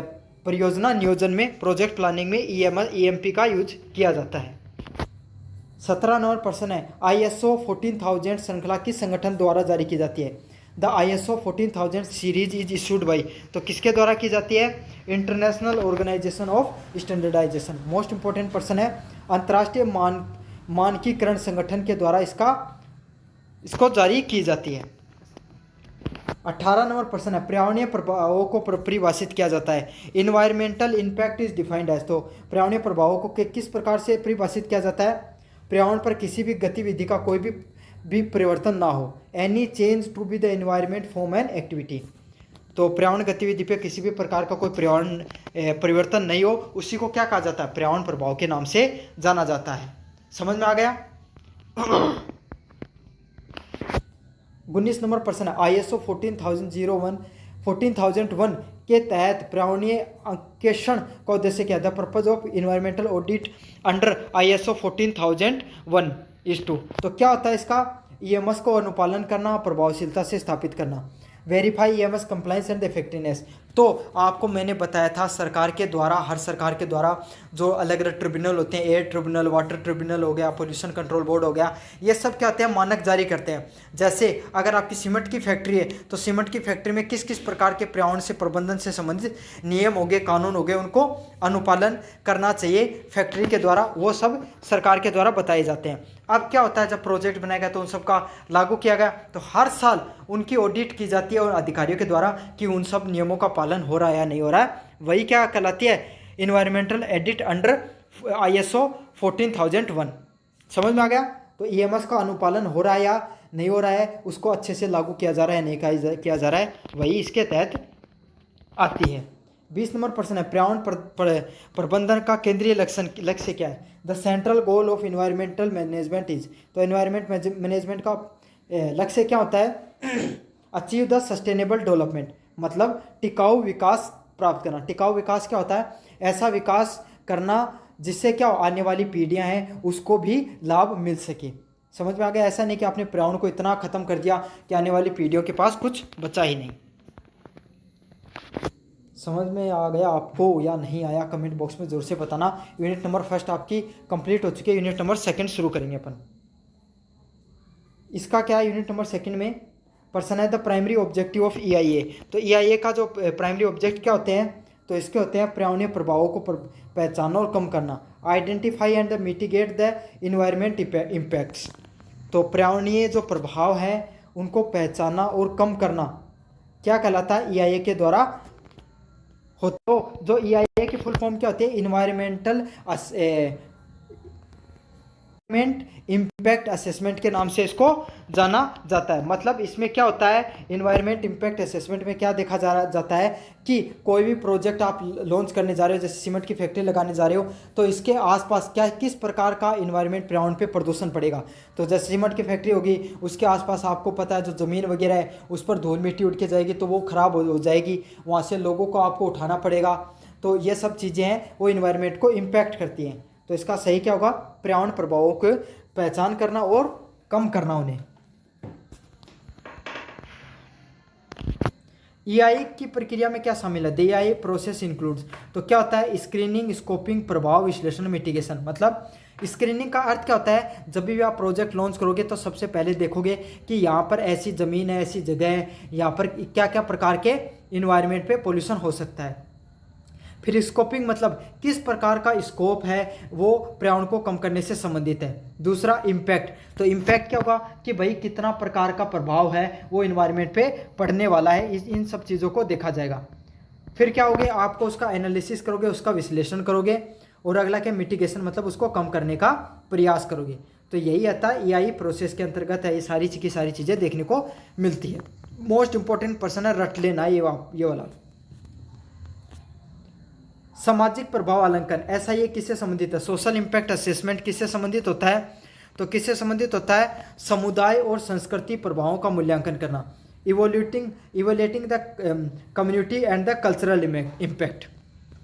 तो समुदाय, कोई भी समुदाय है और कोई भी संस्कृति है, उस पर क्या प्रभाव पड़ेगा आपको। जैसे आपने कोई बांध बनाया, तो बांध बनाते हो तो आपको पता पूरे के पूरे गांव खाली करा दिए जाते हैं, तो वहाँ पर कि उसकी प्रकृति पर या पेड़ वगैरह को भी काटना पड़ता है, तो वो भी नुकसान होता है। तो कोई भी समुदाय व संस्कृति पर क्या प्रभाव पड़ता है आपके डेवलपमेंट का, उसे क्या कहा जाता है? सोशल इम्पैक्ट असेसमेंट के नाम से जाना जाता है। तो जहाँ पे आपको ऐसा ये दिखे और समुदाय का नाम जहाँ पर दिखे उस ऑप्शन को टिक कर देना। 4 नंबर प्रश्न है SR, कोऑपरेटिव सामाजिक उत्तरदायित्व में क्या शामिल होता है? कोऑपरेटिव सोशल रिस्पॉन्सिबिलिटीज इंक्लूड, तो क्या होगा? पर्यावरण, शिक्षा और स्वास्थ्य में योगदान करना। तो आपको पता है बड़ी बड़ी जो इंटरनेशनल कंपनियां जो होती हैं ये किन किन चीज़ों का ध्यान रखती हैं? ये पर्यावरण का ध्यान रखती हैं, उनके कर्मचारी हो गए, उनकी शिक्षा का ध्यान रखती हैं और उनके स्वास्थ्य का ध्यान रखती हैं, ताकि अगर ये तीनों चीज़ें सही होंगी तो उनके कर्मचारी स्वस्थ होंगे, कर्मचारी खुशहाल होंगे, अगर खुशहाल होंगे तो अच्छे से कार्य करेंगे। तो SRC में CSR में ये तीनों की तीनों चीज़ें आने वाली हैं। 5 नंबर प्रश्न है benefit of environmental audit is, तो इन्वायरमेंट ऑडिट का क्या बेनिफिट होता है? सही आंसर ऑप्शन नंबर बी होगा, अनुपालन करना, सुनिश्चित करना और जोखिम को कम करना। Ensuring compliance and the reducing risk, तो ये क्या करती है? जो इन्वायरमेंट का जो पर्यावरणीय ऑडिट होता है, इससे क्या होता है? ये जोखिम होता है उसको कम करने का प्रयास करती है, साथ के साथ अनुपालना को मानती है। तो मैंने बताया था ना कि ऑडिट की जाती है हर साल कि कानून को, जो नियम कायदे उनको माना जा रहा है या नहीं माना जा रहा है, साथ के साथ जोखिम को भी कम करने का प्रयास करती है। ये प्रश्न पहले करवा दिया था मैंने। भारत में EIA की अनिवार्यता किस वर्ष से शुरू हुई? तो किस वर्ष से शुरू हुई? 1994 में EIA का जो एक्ट है वो लागू किया गया, EIA का जो नियम कायदे है वो लागू होना शुरू हुई। मोस्ट इंपॉर्टेंट ईयर है, इसको अच्छे से याद कर लेना। 1994 से EIA लागू होनी शुरू हुई। 7 नंबर प्रश्न है ईआईए में स्कोपिंग का क्या उद्देश्य होता है? The purpose of scoping in EIA. तो ईआईए में क्या होता है? महत्वपूर्ण मुद्दों और अध्ययन सीमा को परिभाषित करना। मतलब ईआईए में क्या स्कोपिंग का क्या अर्थ होता है कि महत्वपूर्ण जो मुद्दे हैं, कि भाई जैसा कि है कि जो आपको पता, आपने मैंने सीमेंट की फैक्ट्री वाला एग्जांपल से समझाने वाला हूँ, आपने दिया, या फिर ऐसे में बांध वाला एग्जांपल ले लो, तो वहाँ के लोग वहाँ पर क्या करेंगे? विरोध करेंगे। या पहाड़ों में आप जैसे कि कश्मीर में या फिर लद्दाख में अगर आप बांध बना रहे हो तो उससे क्या होता है, वहाँ की जो भूमि है वो क्या होती है? लैंडस्लाइड बहुत होता है, भूसंकलन बहुत होता है, तो पानी के दबाव से भूसंकलन हो सकता है। आपने देखा था थोड़े से दिन पहले कि लोगों के घरों में दरार आने लग गई थी। तो यही सब चीज़ें क्या होती हैं? स्कोपिंग के अंतर्गत आती हैं, महत्वपूर्ण मुद्दों की अध्ययन करना और सीमा को परिभाषित करना। 8 नंबर प्रश्न है सीएसआर गतिविधि के लिए भारत में कंपनियों को कितना खर्च करना आवश्यक होता है? तो सीएसआर गतिविधियों के लिए जो आपको सोशल कंट्रीब्यूशन कितना करना होता है? कितना परसेंटेज करना होता है? 2% पैसा आपको सोशल चीज़ों पे, सोशल वर्क्स पे लगाना होगा। और ये कौन से एक्ट के तहत लागू हुआ? 2013 एक्ट के तहत लागू हुई है ये चीज़। पर्यावरणीय ऑडिट के प्रकार है, type of environment audits are include. तो किस प्रकार के होंगे उसमें? अनुपालन करना, प्रदर्शन व प्रबंधन ऑडिट करना, compliance, performance and management audit. तो मोस्ट इंपॉर्टेंट पर्सन अच्छे से याद कर लेना, टेक्निकल पर्सन है। 10 नंबर प्रश्न है एसआईए का प्रमुख फोकस क्या होता है? The key focus of SIA is. तो एसआईए का की फोकस क्या होता है? स्थानीय समुदाय के पर प्रभाव। तो जो सोशल इम्पैक्ट असेसमेंट होता है, इसमें इन सब चीज़ों का ध्यान रखा जाता है कि मैंने बताया था ना कि बांध बनाएगा तो वहाँ पर जो स्थानीय लोग हैं उन पर क्या प्रभाव पड़ेगा। तो आपने जैसे लद्दाख में बनाया तो वहाँ पर क्या हो गई, वहाँ के लोगों की जो घर वगैरह उनमें दरार आने लग गई, और जो वायु, जो वहाँ पे जानवर वगैरह हैं या परिस्थितियाँ, उसमें भी प्रभाव पड़ा। तो इन सब चीज़ों का ध्यान में रखा जाता है। किसके तहत आता है? एसआईए के तहत आता है, जहाँ पर क्या देखा जाता है? जो स्थानीय जो समुदाय है उस पर किस प्रकार का प्रभाव पड़ रहा है, ये सब चीज़ें देखी जाती हैं। 11 नंबर प्रश्न है ईआईए रिपोर्ट को क्या कहा जाता है? The EIA report is called. तो ईआईए रिपोर्ट को क्या कहा जाता है? पर्यावरणीय प्रभाव विवरण, इन्वायरमेंटल इम्पैक्ट स्टेटमेंट। तो यह क्या होती है? इन्वायरमेंट इम्पैक्ट स्टेटमेंट के नाम से इसकी जाना जाता है, ये इसकी फुल फॉर्म होती है। 12 नंबर प्रश्न है भारत में पर्यावरणीय ऑडिट कार्यक्रम की शुरुआत कब हुई? Who inaugurate the environment audit programme in India. तो किसने लॉन्च किया ये? सीपीसीबी के द्वारा, केंद्रीय प्रदूषण नियंत्रण बोर्ड के द्वारा, सेंट्रल पोल्यूशन कंट्रोल बोर्ड के द्वारा। किसकी? ईआईए जो रूल ईआईए ऑडिट की शुरुआत की गई, इन्वायरमेंट ऑडिट की शुरुआत की गई। तो पोल्यूशन से संबंधित जितने भी नियम होते हैं उनको कंट्रोल करने का कौन सा बोर्ड कार्य करता है? सेंट्रल पोल्यूशन कंट्रोल बोर्ड है, वो इसको कंट्रोल करने का कार्य करता है। 13 नंबर प्रश्न है सीएसआर गतिविधियों का क्या उदाहरण है? Example of CSR activities include. तो सीएसआर गतिविधियों का क्या उदाहरण है? ऑप्शन नंबर बी शिक्षा, स्वच्छता व वनीकरण, education, sanitation and the afforestation है, वो सीएसआर गतिविधियों में शामिल होता है। तो मैंने बताया था शिक्षा हो गई, स्वास्थ्य हो गया, वनीकरण हो गया। कोई भी कंपनी है वो बच्चों को शिक्षा देगी, स्वच्छता का ध्यान रखेगी और वन पे एफॉरेस्टेशन, जो ज़्यादा से ज़्यादा पेड़ लगाने का कार्यक्रम लॉन्च करेगी। तो आपको पता है काफ़ी ज़्यादा जो ये कंपनियाँ होती हैं, अलग अलग कंपनियों के द्वारा वनों को बचाने का कार्यक्रम जोर से लॉन्च किया जाता है। 14 नंबर प्रश्न है the importance of EIA. EIA का क्या महत्व होता है? टिकाऊ विकास को सुनिश्चित करना, इंश्योर द सस्टेनेबल डेवलपमेंट। मतलब ऐसे डेवलपमेंट्स को, ऐसे जो विकासों को महत्व देना जिससे कि आने वाली भविष्य वाली पीढ़ियों को भी फायदा मिल सके इस तकनीक का या इन्वायरमेंट का। 15 नंबर क्या? पर्यावरणीय ऑडिट का चरण नहीं होता। तो क्या क्या चरण नहीं होता है? योजना बनाई जाती है, बिल्कुल कोई भी चीज़ करने से योजना होनी चाहिए। तो पर्यावरण ऑडिट की भी योजना होती है। डाटा का संग्रहण करना, तो आप ऑडिट करोगे तो भाई डाटा का तो संग्रह करोगे ही आप उसमें। रिपोर्टिंग करना भाई रिपोर्ट भी पेश करोगे। लेकिन प्रोडक्ट मार्केटिंग से जैसा कहाँ पे भी सब दिख जाए वो पे उसका इन्वायरमेंट से कोई भी महत्व नहीं है। इन्वायरमेंट में अगर आपको इन्वायरमेंट सब दिख जाए, मार्केटिंग सब दिख जाए आपको, तो उसको ऑप्शन को गलत कर देना आपको इन्वायरमेंट के में, ये याद रख लेना। ईआईए में सार्वजनिक सुनवाई का क्या उद्देश्य होता है? The purpose of public hearing in EIA. तो क्या होता है? स्थानीय समुदाय की चिंताओं को सुनना, एड्रेस लोकल कम्युनिटी कंसर्न। तो जो स्थानीय समुदाय होते हैं उनकी चिंताओं को सुनने से संबंधित क्या होता है, पब्लिक हियरिंग को जाना जाता है कि आप जो स्थानीय मुद्दे हैं उनकी चिंताएं हैं लोगों की, उनको सुन रहे हो। तो आपने बांध बनाया उसमें सुना, तो आपने भाई बांध को क्या तो उसकी जो छोटा करोगे, मतलब उसका कम कैपेसिटी का बनाओगे, या फिर हो सकता है आप कहीं और ट्रांसपोर्ट कर दो उसको, या फिर लोगों को और नई जगह ले जाकर आप बसाने का कार्य करो।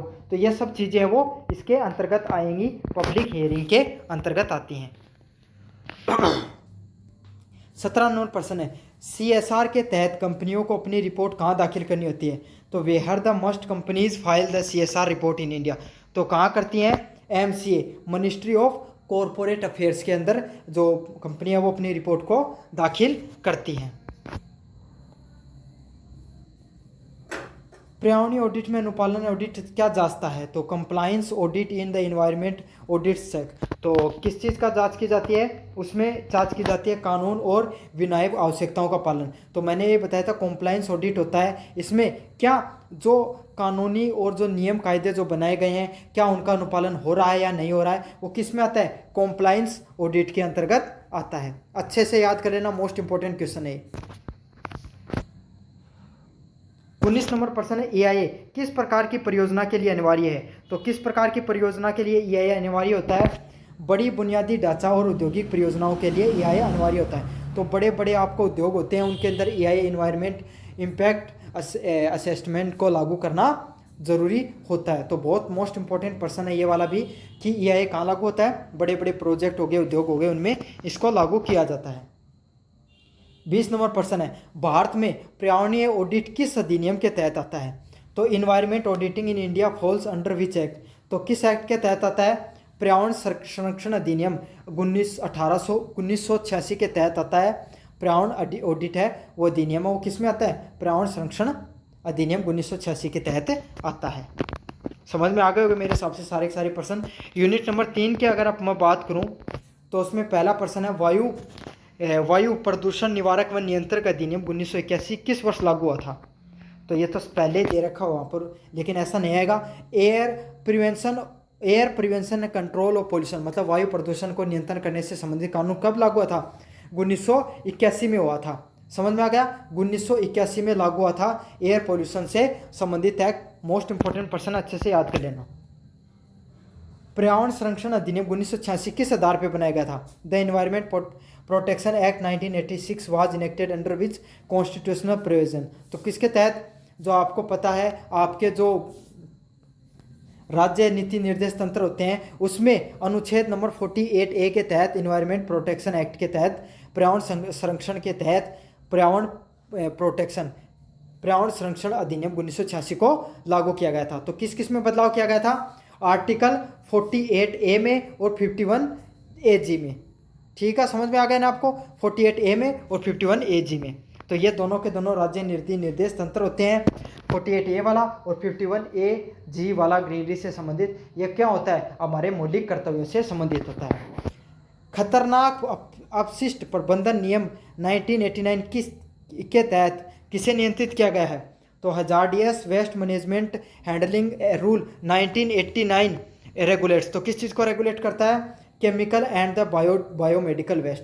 तो आपको पता होता है, आप भी बैंक कोई भी हॉस्पिटल में जाते हो तो वहाँ पे बायोकेमिकल वेस्ट होता है, उसका रेड कलर का एक अलग सा बॉक्स बना होता है जहाँ पे सिरिंज वगैरह डाली जाती हैं, या फिर जो भी जो खतरनाक केमिकल वगैरह वहाँ से उस रेड वाले जो कचरे का पात्र होता है उसमें डाली जाती हैं। तो यही होता है हजार्डियस वेस्ट मैनेजमेंट एक्ट है। ये कब लागू हुआ? ये भी प्रश्न होता है, कब लागू हुआ था? 1989 में लागू हुआ था। और पर्यावरण संरक्षण नियम कब लागू हुआ था? 1986 में लागू हुआ था। ठीक है। एयर पोल्यूशन कंट्रोल एक्ट कब लागू हुआ था? 1981 में लागू हुआ था। सारी डेट 3 से 4 बार बोलूँगा तो अच्छे से याद हो जाएंगे आपको। जल प्रदूषण निवारक अधिनियम की प्राथमिक उद्देश्य क्या होता है? अब आपको ये भी याद रख लेना है कि air pollution water pollution act है वो कब लागू हुआ था? 1974 में लागू हुआ था। फिर से रिवाइज करवा दूंगा, बाकी में जैसे जैसे आएंगे तब तक। इसमें क्या होगा? The man objective water protection act 1974 का मैन एक्ट क्या होता? जल स्रोतों को बचाना, प्रिवेंट द वाटर पोल्यूशन। तो आपको क्या करना है? जो जल स्रोत होते हैं उनको कौन से प्रदूषण? जल प्रदूषण से बचाने का कार्य होता है इसका।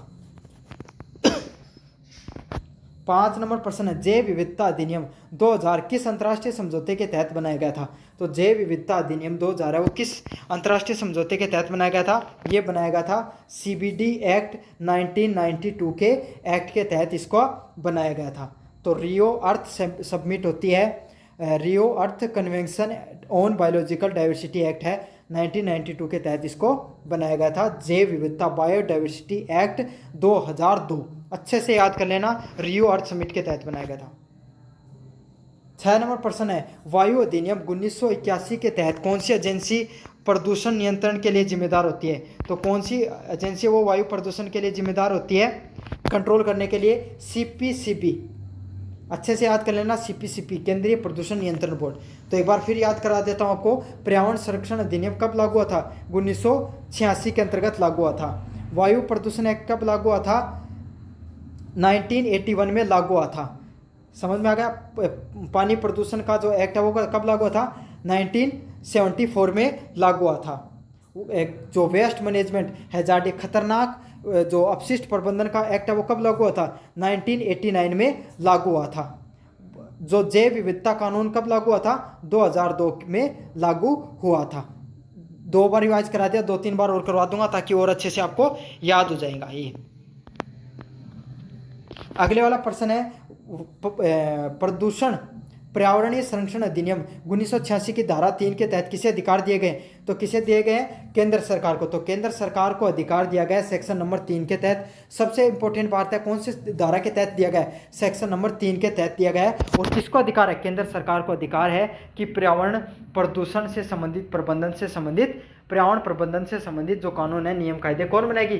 केंद्र सरकार बनाएगी। और कौन से अधिनियम, कौन से जो आर्टिकल के तहत बनाए गए थे नियम? 48A के तहत बनाया गया था और 51AG के तहत बनाया गया था। अच्छे से याद कर लेना इनको। खतरनाक अपशिष्ट नियम 1989 के तहत अधिसूचित अपशिष्ट में क्या शामिल होता है? तो क्या होगा? शीशा, पारा व कीटनाशक। तो लेड, मरकरी और पेस्टिसाइड जहाँ पे भी आएंगे उसे हजार्डियस वेस्ट के अंतर्गत माना जाता है। मतलब ऐसे खतरनाक अपशिष्ट जो अगर सामान्यतः अगर किसी भी मनुष्य के शरीर में चले जाएं तो उसकी मृत्यु हो सकती है और वो गंभीर बीमारियों का शिकार हो सकता है। तो उसमें क्या क्या आता है? शीशा, पारा और कीटनाशक वो इसके अंतर्गत आते हैं। तो इसका सही आंसर क्या होगा? ऑप्शन नंबर बी होगा, शीशा, पारा और कीटनाशक। 9 नंबर प्रश्न है, जल अधिनियम 1974 के तहत प्रदूषण की परिभाषा में क्या शामिल नहीं है? तो what is not a pollutant under the act of water act 1974। तो क्या नहीं होते हैं इसके अंतर्गत? इसमें ठोस अपशिष्ट, तो सॉलिड वेस्ट है। जैसे सॉलिड वेस्ट में बताऊं आपको क्या होता है, जो आप मोटरसाइकिल चलाते हो, गाड़ी चलाते हो तो उसमें जो धुआं उठता है ना, तो उसमें काला काला जो पदार्थ होता है वो सॉलिड वेस्ट में आता है। दूसरे वाला क्या है? रासायनिक अपशिष्ट, केमिकल वेस्ट। तो केमिकल वेस्ट है वो जल प्रदूषण के तहत आएगा। सॉरी, मैंने वायु प्रदूषण का उदाहरण दे दिया था इसके अंतर्गत। जल प्रदूषण में सॉलिड वेस्ट क्या होगा? आप कोई भी नदी में चले गए, वहाँ पे फूल बहा दिए, देवी देवताओं की मूर्तियाँ बहा दी, तो ये सब सॉलिड वेस्ट के अंतर्गत आते हैं। प्लास्टिक की चीज़ें बहा दी, ये सब चीज़ें क्या आएंगी? सॉलिड वेस्ट में आएंगी। अगले वाला क्या? रासायनिक अपशिष्ट। तो केमिकल वेस्ट क्या होगा? मैंने बता दिया, कंपनियाँ वो अपना कचरा है, वो जो गंदा पानी होता है वो कहाँ पर बहा देती हैं? नदियों में बहा देती हैं, वो केमिकल वेस्ट में आता है। अगला क्या होता है? जो तापीय प्रदूषण। तो गर्म पानी है वो भी अगर आप नदी में बहा देते तो उसका भी नदी के जीव जंतुओं को या उसका ऑक्सीजन लेवल डाउन हो जाता है। तो इसमें नॉइज पोल्यूशन के अलावा सारे के सारे ऑप्शन है वो वायु प्रदूषण से संबंधित हैं। जैव विविधता अधिनियम 2002 का क्या उद्देश्य होता है? The biological diversity act 2002 aims to. तो किसको एम करता है? पारंपरिक ज्ञान और जैव संसाधनों के संरक्षण से संबंधित। तो प्रोटेक्ट ट्रेडिशनल नॉलेज, मतलब जैव विविधता क्या होता है? जो पुराने समय के जो नियम कायदे थे, जो देवी देवताओं को मानते थे, या जैसे अपने यहाँ पे जो पीपल हो गया, तुलसी हो गया, उसका पूजन से संबंधित नियम होते हैं, तो उनको मानना हो गया, और जैव विविधता को संरक्षण करने से संबंधित हो गया। 11 नंबर प्रश्न है, EPA 1986 के तहत पर्यावरणीय अपराधों के लिए कितने साल की सजा होती है?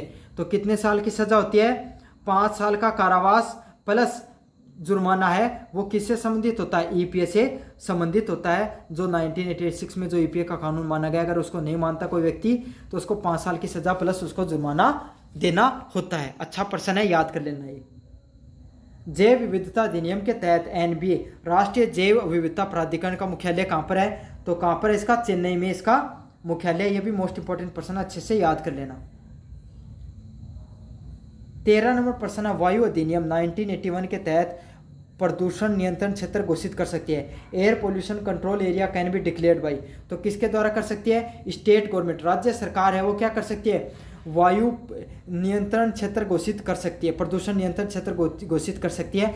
मतलब ऐसे जंगल के आसपास अगर आपने कोई फैक्ट्री खोल दी, या फिर रईसी इलाके जहाँ पर जनसंख्या रहती है वहाँ पर अगर आपने कोई ऐसी फैक्ट्री वगैरह खोल दी, तो सरकार क्या कर सकती है? उसको एयर पोल्यूशन कंट्रोल एरिया के नाम से कर सकती है कि इस क्षेत्र में अगर आप ज़्यादा पोल्यूशन है वो एयर पोल्यूशन नहीं कर सकते। और ये किसका अधिकार होता है? स्टेट गवर्नमेंट का अधिकार होता है, सेक्शन 19 के तहत, धारा 19 के तहत।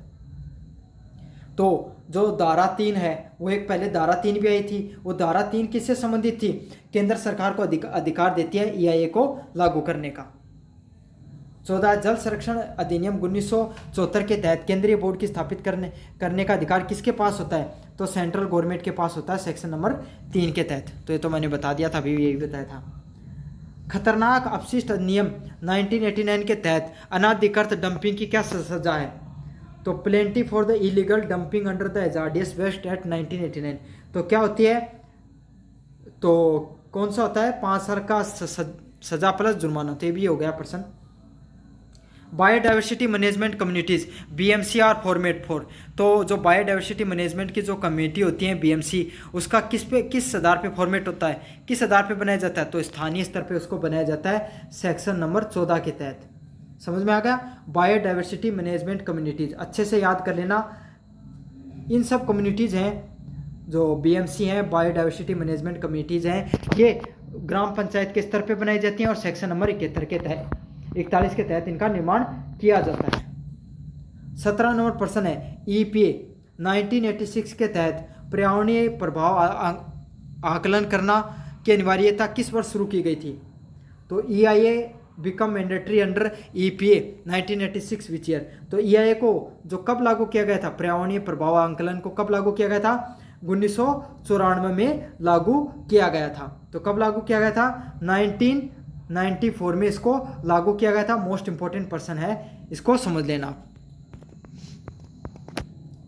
अगले वाला प्रश्न है, वायु अधिनियम 1981 के तहत प्रदूषण फैलाने वाले उद्योगों को क्या करना चाहिए? The industries under the air act 1981 must obtain. तो क्या करना चाहिए इन्हें? Consent to operate. तो मतलब क्या करना चाहिए? CPCB का प्रयोग में लेना चाहिए। जैव विविधता अधिनियम के तहत ABS पहुंच और लाभ साझाकरण, access and the benefit sharing ABS under the biodiversity act relates to. तो इसका किसमें होता है? इसका होता है जैविक संसाधनों का के उपयोग से लाभ साझा करना, sharing benefit from the biological resources. तो इसमें क्या होता है? आप जैविक संसाधन है उसका उपयोग से उसको क्या आपको लाभ मिलता है?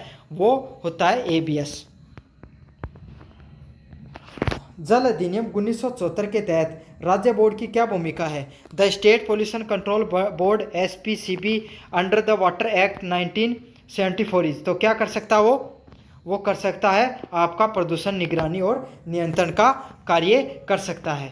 तो जैसे सेंट्रल गवर्नमेंट पे CPCB होता है, वैसे ही राज्य स्तर पे SPCB होता है। वो क्या कर सकता है? आपका वाटर कंट्रोल एक्ट के तहत जो पानी प्रदूषण है उसका नियंत्रण करने का कार्य कर सकता है। जैसे कोई भी नदी हो गई, उसमें अगर वेस्ट वगैरह जा रहा है तो उसको कंट्रोल करने का कार्य कर सकता है। पर्यावरणीय अर्थशास्त्री की क्या परिभाषा होती है? Environmental economics is defined as. तो इन्वायरमेंटल इकोनॉमिक्स को किस नाम से जाना जाता है? आर्थिक गतिविधियों और पर्यावरण के बीच में संबंध का विश्लेषण करना। मतलब जो आर्थिक गतिविधि हो रही है, मतलब आप पैसे कमा रहे हो और उसका पर्यावरण के बीच में क्या संबंध है, उसको कितना नुकसान हो रहा है, कितना फायदा हो रहा है, उसको क्या कहा जाता है? इन्वायरमेंट इकोनॉमिक्स या पर्यावरण अर्थशास्त्र के नाम से जाना जाता है। पर्यावरणीय मूल्यांकन वैल्यूएशन का क्या उद्देश्य होता है? The purpose of environment valuation is to. क्या होता है? पर्यावरणीय लाभों और हानियों का आर्थिक मूल्य देना।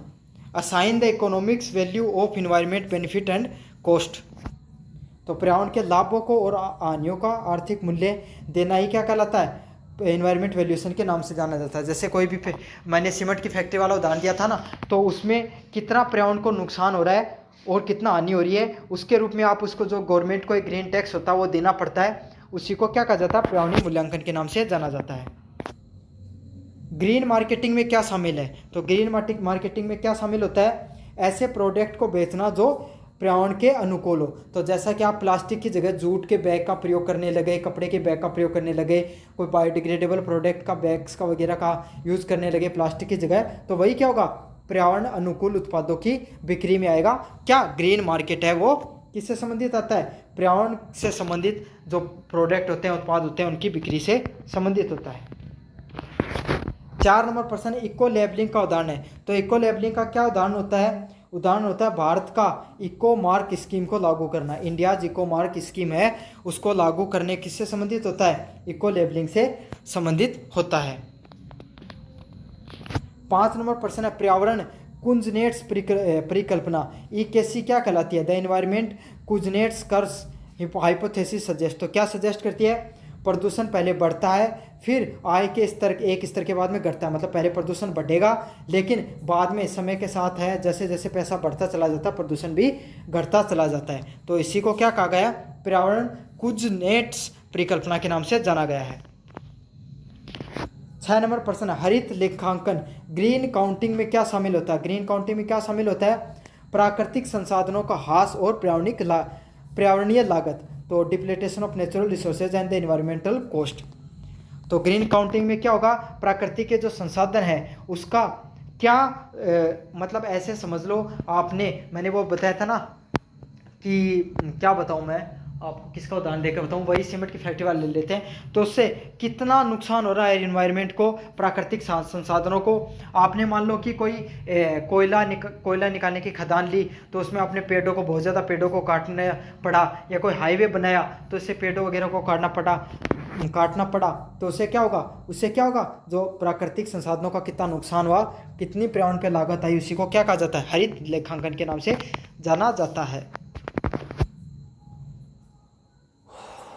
क्लीन टेक्नोलॉजीज, तो क्लीन टेक्नोलॉजी क्या होती है, प्रदूषण को कम करने वाली तकनीक। तो जैसे कि आपकी जो मशीन वगैरह हैं जो आप कंपनी में यूज़ करते हो, उसमें आपने नॉर्मल इलेक्ट्रिसिटी की जगह सोलर ऊर्जा का यूज़ करने लग गए, तो ये क्या होती है, क्लीन टेक्नोलॉजी का उपयोग में आने लग जाएंगे। समझ में आ गया। या फिर जो आप आज के समय आप जो ई व्हीकल देखते हो ना, इलेक्ट्रॉनिक वाले व्हीकल, वो भी क्या किस में आते हैं, क्लीन टेक्नोलॉजी के उदाहरणों में से आते हैं। 8 नंबर प्रश्न है लागत लाभ विश्लेषण, CBA cost benefit analysis is use to. तो कॉस्ट बेनिफिट एनालिसिस का किस चीज़ में यूज किया जाता है, परियोजनाओं के आर्थिक और पर्यावरणीय प्रभाव का मूल्यांकन करने के लिए। Evaluate the economic and the environment impact of project. तो कोई भी परियोजना है उसका आर्थिक और पर्यावरण पर कितना प्रभाव पड़ता है, वो किस में उसको एनालिसिस किया जाता है, CBA में एनालिसिस किया जाता है। 9 नंबर प्रश्न है सस्टेनेबल डेवलपमेंट की क्या परिभाषा होती है, what is the definition of sustainable development. तो क्या परिभाषा होती है सस्टेनेबल डेवलपमेंट्स की, तो इनकी परिभाषा होती है ऑप्शन नंबर A वर्तमान ज़रूरतों को पूरा करने हेतु भविष्य की पीढ़ियों की क्षमता को बनाए रखना। तो आप क्या करोगे, जो आपकी वर्तमान समय की ज़रूरतों को भी पूरा कर लोगे और आने वाले भविष्य वाली पीढ़ियाँ उनके लिए भी छोड़ दोगे। मतलब आपके पास ऐसे समझ लो कि 10 लीटर पानी है, तो आपने 2 लीटर खुद ने यूज़ कर लिया और 8 लीटर वो आने वाली जनसंख्याओं के लिए यूज़ में ले लिया। एक उदाहरण दिया, अब ऐसे मत बोलना कि 10 लीटर से क्या होता है। संसाधनों के अवधारणा, कॉन्सेप्ट ऑफ द रिसोर्सेज में क्या शामिल होता है, तो क्या शामिल होता है, कॉन्सेप्ट ऑफ रिसोर्सेज में संसाधनों के अवधारणा में मानव निर्मित और प्रकृति दोनों से संबंधित संसाधन इसके अंतर्गत आते हैं। तो मानव निर्मित भी आएंगे और प्रकृति के संसाधन भी इसके अंतर्गत आएंगे। इको मार्क स्कीम किस देश से संबंधित है, तो ये किससे संबंधित है, ये बाहर से संबंधित है। इको मार्क से संबंधित मतलब कोई भी प्रोडक्ट है, अगर वो पर्यावरण को प्रदूषण कम करने का या पर्यावरण पे कम से कम प्रभाव डालता है तो उसको इको मार्क दिया जाता है। ट्रेडमार्क की तरह होता है ये भी एक।